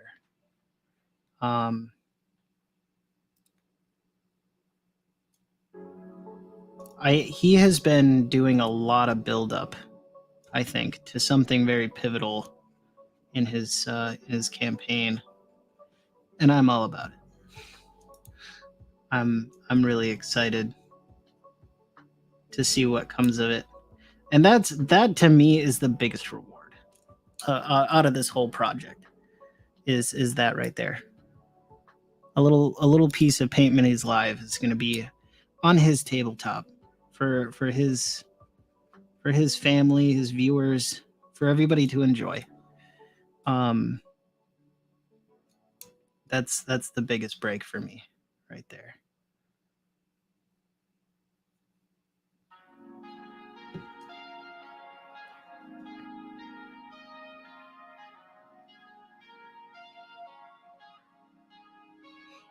It even sounds like he was talking about trying to line up some kind of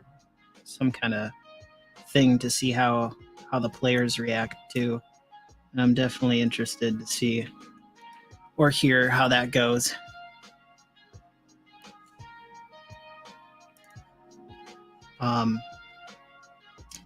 There were some points where I was up till 3 a.m. working on the Horde of the Damned. Not just the minis, but just this has become more than just the minis. It's become an entire package. There's a lot that has gone into the Horde separate from the minis that I have not put on stream or YouTube, just because again I want this to be a really big surprise. And I can't wait for you guys to see it. And so I'm hoping that when he's gonna do whatever he's gonna do with these guys or whatever his plan is, I'm hoping he can advertise that with us and let us know so that you guys can see the grand reveal of all the hard work paying off with the Horde.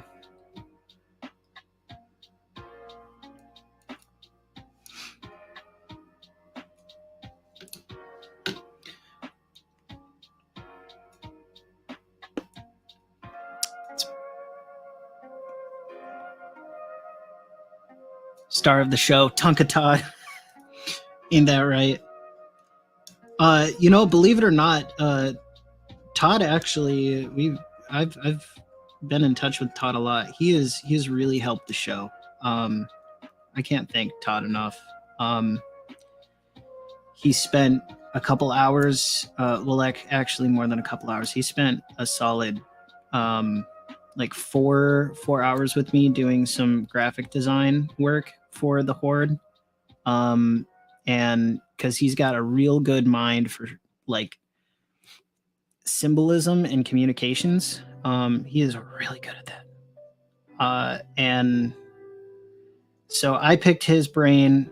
I provided a little bit of the know-how on how to get it to do the things we wanted it to do, and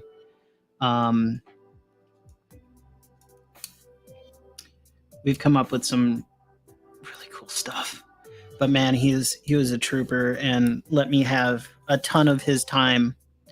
I'm so grateful for it, as well as some other ideas for Paint Minis Live that are coming down the barrel for any model enthusiast out there. There's some good stuff. It's made me really excited. It's one of those things. It makes me feel progress in life to do this kind of stuff. Feeling that I can take this stuff at my own pace. I can go harden the paint when I can and ease off when I need to. Makes me feel like I've got a bit more control and just that I'm the wheels aren't spinning. I'm making progress. I'm doing something fun for myself, and I do enjoy that.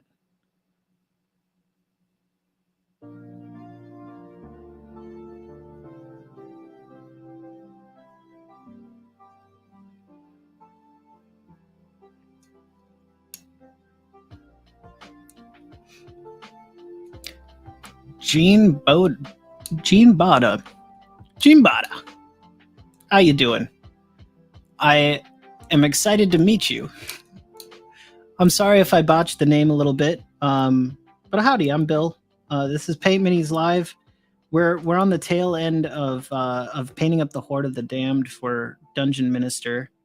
We have a lot of lovely lounge cats out here tonight in the live chat to get to know. Kind of a little community of painters, players, collectors, nerds, you name it. We're kind of that. But yeah, I'm just we've got this horde of skeletons here that I've been working on this project here for about 2 months in total. There's about 30 miniatures altogether in the horde, including our lovely General Panic, who's mounted his steed. And so this is kind of a fun project for another channel that's a friend of ours, and for their Dungeons and Dragons game. So welcome, and I hope you enjoy. It's kind of a bit of a slog right now because it's, again, finishing touches on these guys. So we're just going to be cleaning up the bases. I'm doing a bit of a black, just a black pass on the edges of the bases here. I'm giving them the tuxedo, so to speak. Tuxedo treatment.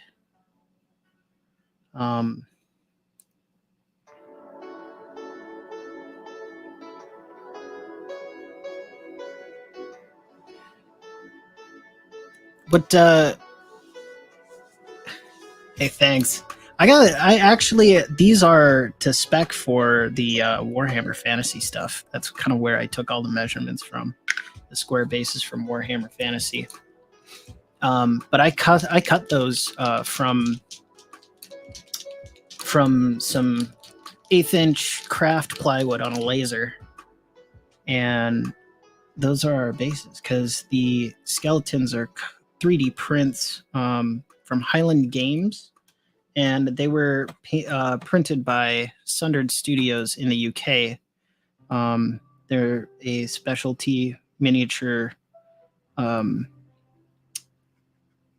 printing company, and so I hired them to print these guys for me, since my 3D printer is not yet ready to produce models, and I kind of wanted to get this rolling. Hey, all right. Well, say thank you very much for coming, Mini Warmut. Always a pleasure to see you. I can't wait for your upcoming challenge, but you take care, and we'll see you again real soon.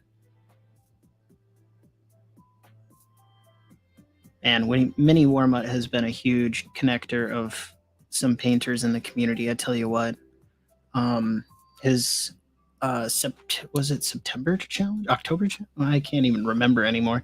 But he had a month-long challenge for mini painting, and a lot of painters came out of the woodwork and started commingling amongst each other. And I didn't even realize how many model painters there were out there.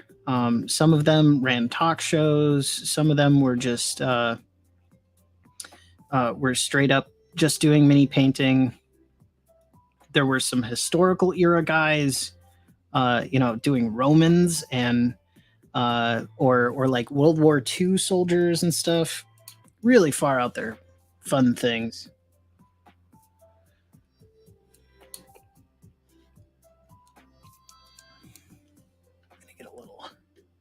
I think I gotta kind of rinse out my brush here.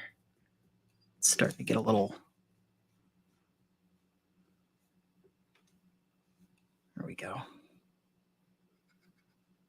Very nice.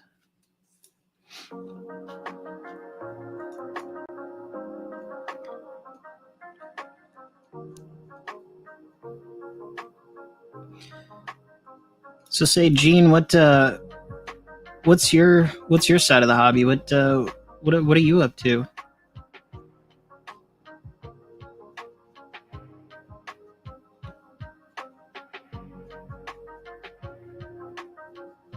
What brings ya? That's the question.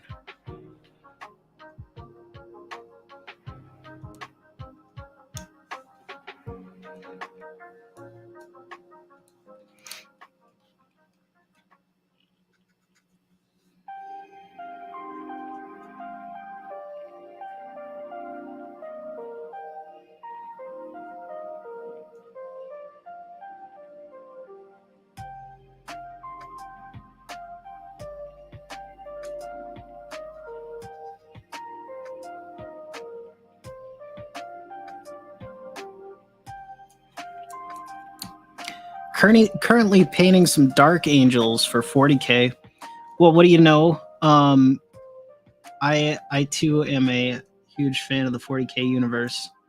But I have to say, the love from the D&D community has shown bright here at Paint Minis Live. So I've been doing a lot of stuff way outside my wheelhouse.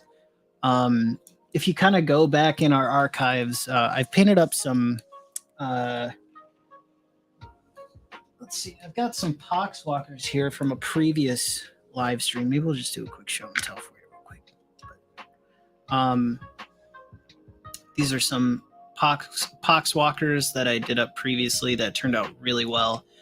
Kind of did a jaundice paint scheme on them. One of them to look pretty sickly, and then just went with the green with the horns as a complementary color. But that's the kind of stuff we do around here. I eventually I'll be back into the 40K universe doing some Space Marines and stuff. My co-host Jack, who is on a bit of a hiatus, he does Imperial Fists. I was previously working on a what was it? Hydra? No. I should know this. I'm that much of a lore nerd. I should know this. Alpha Legion. There you go. I was working on some Alpha Legion guys at one point. We also did some Death Guard guys here on the stream too. Did a small squad of Death Guard Plague Marines.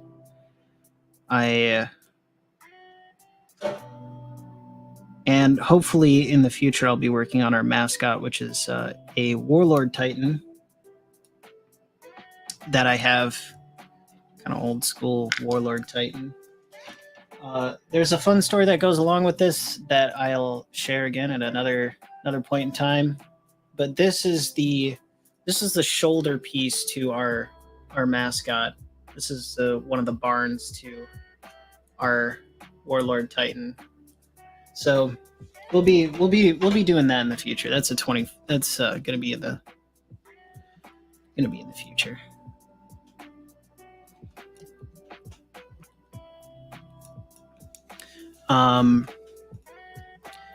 Right, I couldn't agree more.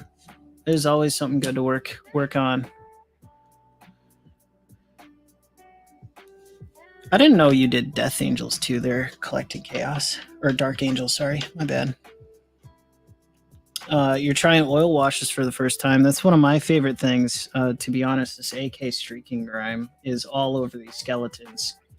That's kind of how I got the ripe from the grave look on these bad boys. Kind of hard to see with the camera there.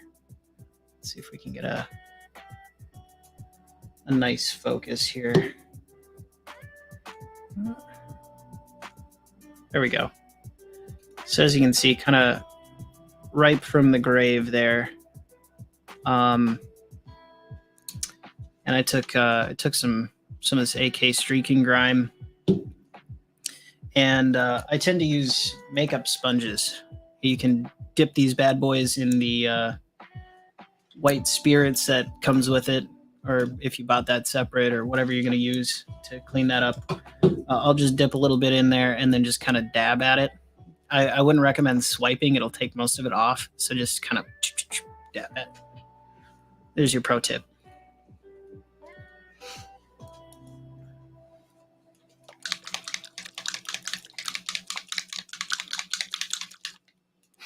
Hail Hydra. Sorry, old habits.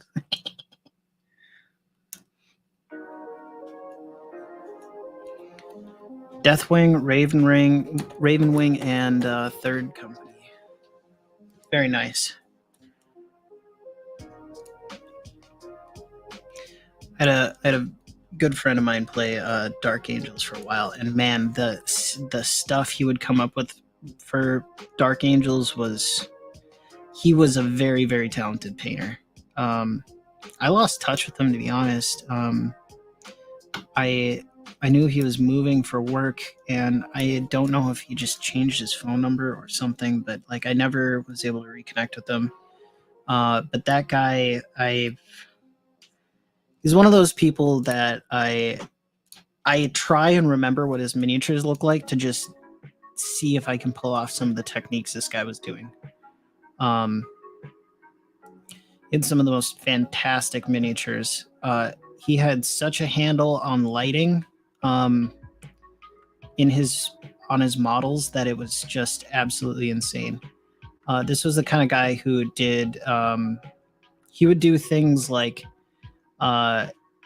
this guy had just thrown a grenade at night, and so you would have the Dark Angels paint scheme, but then like a purple yellow kind of deal going on where it was like the flash of the grenade with the light on his chest or whatever facing the enemy. And so you'd have the paint scheme, but then the lighting of it was just brutal. I mean, some of his models must have been hours worth of paint this guy poured into these models, and they were beautiful. That was when I was really kind of just getting into painting, and I just wish I had some pictures of those models. They were really cool.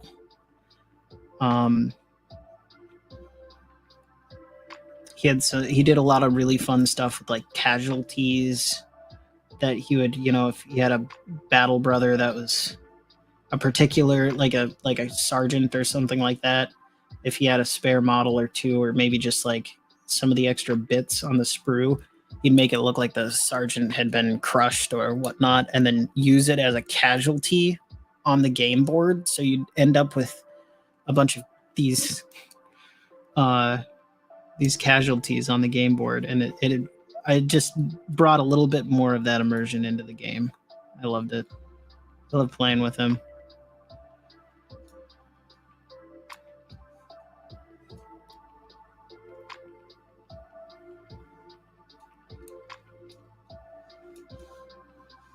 Yeah, cotton swabs that do that.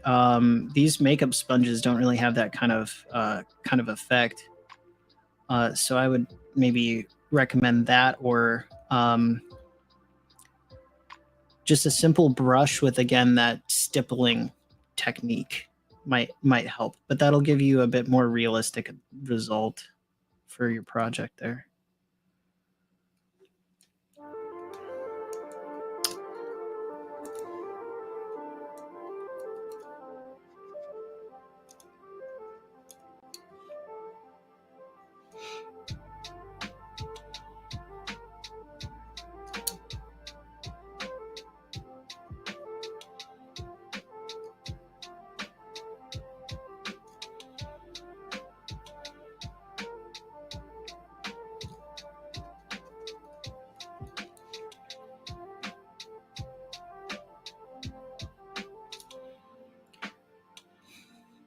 I keep counting up the hours where this project now has a run.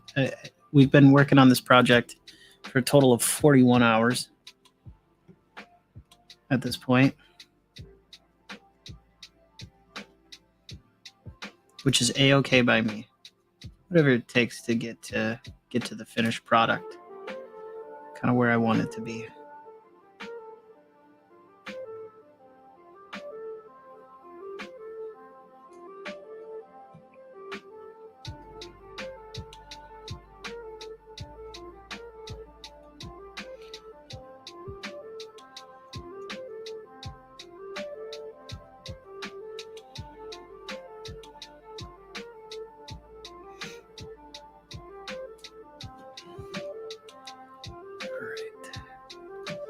down to I think like maybe just a couple more of these skeletons, and then we're calling this project complete, friends. And I'm so happy. Oh man, it's been a slog, but you know what? Like batch army painting like this, I think originally I went with a quantity idea. I was like, you know what? I'm gonna do them all real quick and dirty. I mean, most of the painting has been pretty quick and dirty, but I'm also happy that I've done some of the smaller detail steps on them, and made them shine. I think it was well worth the extra time and effort, to be honest. Even just this little step, I think is pretty worth it. I'm just checking through to see if there's any I've missed. I'm sure Dungeon Minister is going to be real pleased with these bad boys. Yeah, okay. So there we go. We have our horde is complete. Now I tried fitting all of these guys in the picture booth to do kind of like a reveal, and it doesn't really work out that way. But we'll do some schmamplings of the models and do a quick little showcase or something, I guess. Let's see here.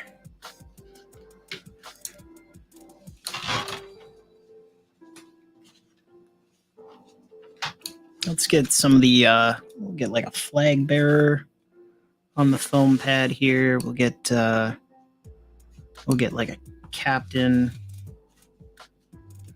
Get our bugler. Maybe just another one of our bony boys. Standard troop here. And we'll see if we can't get the camera to get a focus shot.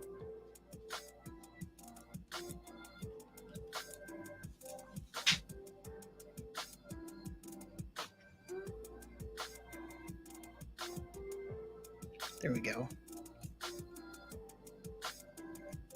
So there you have our Horde of the Damned in their final state.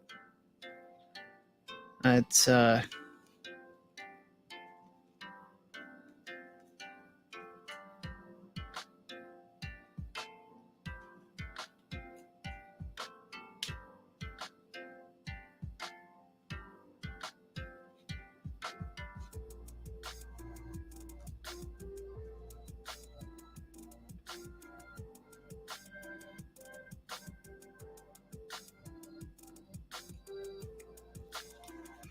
I'd like to think so, their wave of mutilation. Yeah, so there we have it, friends. That is the Horde of the Damned wrapped up. Seal of approval on that bad boy. Tomorrow after work, the last thing I'm doing with them is I'm just gonna go take them outside. All of them are gonna get a healthy dose of matte varnish from a rattle can, and then they're getting packaged. And well, hold on, I take that back. They're gonna get a dose of. Am I gonna have to get up early for this? I'm gonna have to get up early, which is like, you know, as a nerd, that's not one of the things I like to do. I'm a night owl when it comes to this stuff. So I think I'm gonna actually have to wake up early and do this before work. At like,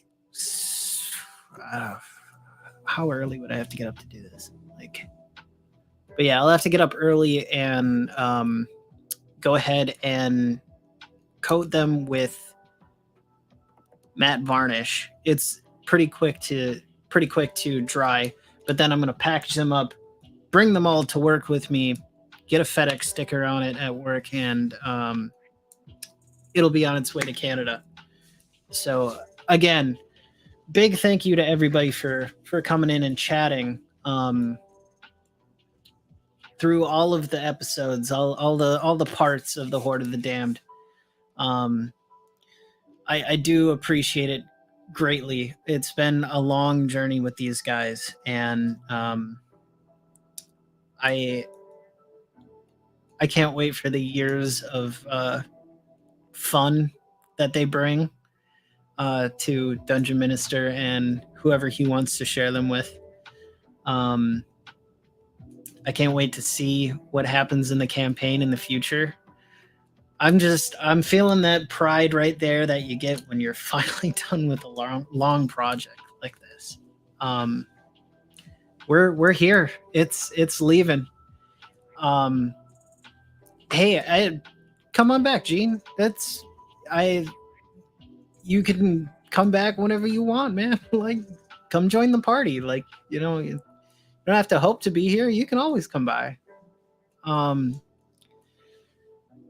So we'll do a quick little recap here of some of the pros and cons and things that I personally have learned along this little project. That's always a good thing to reflect on your paint after it's done.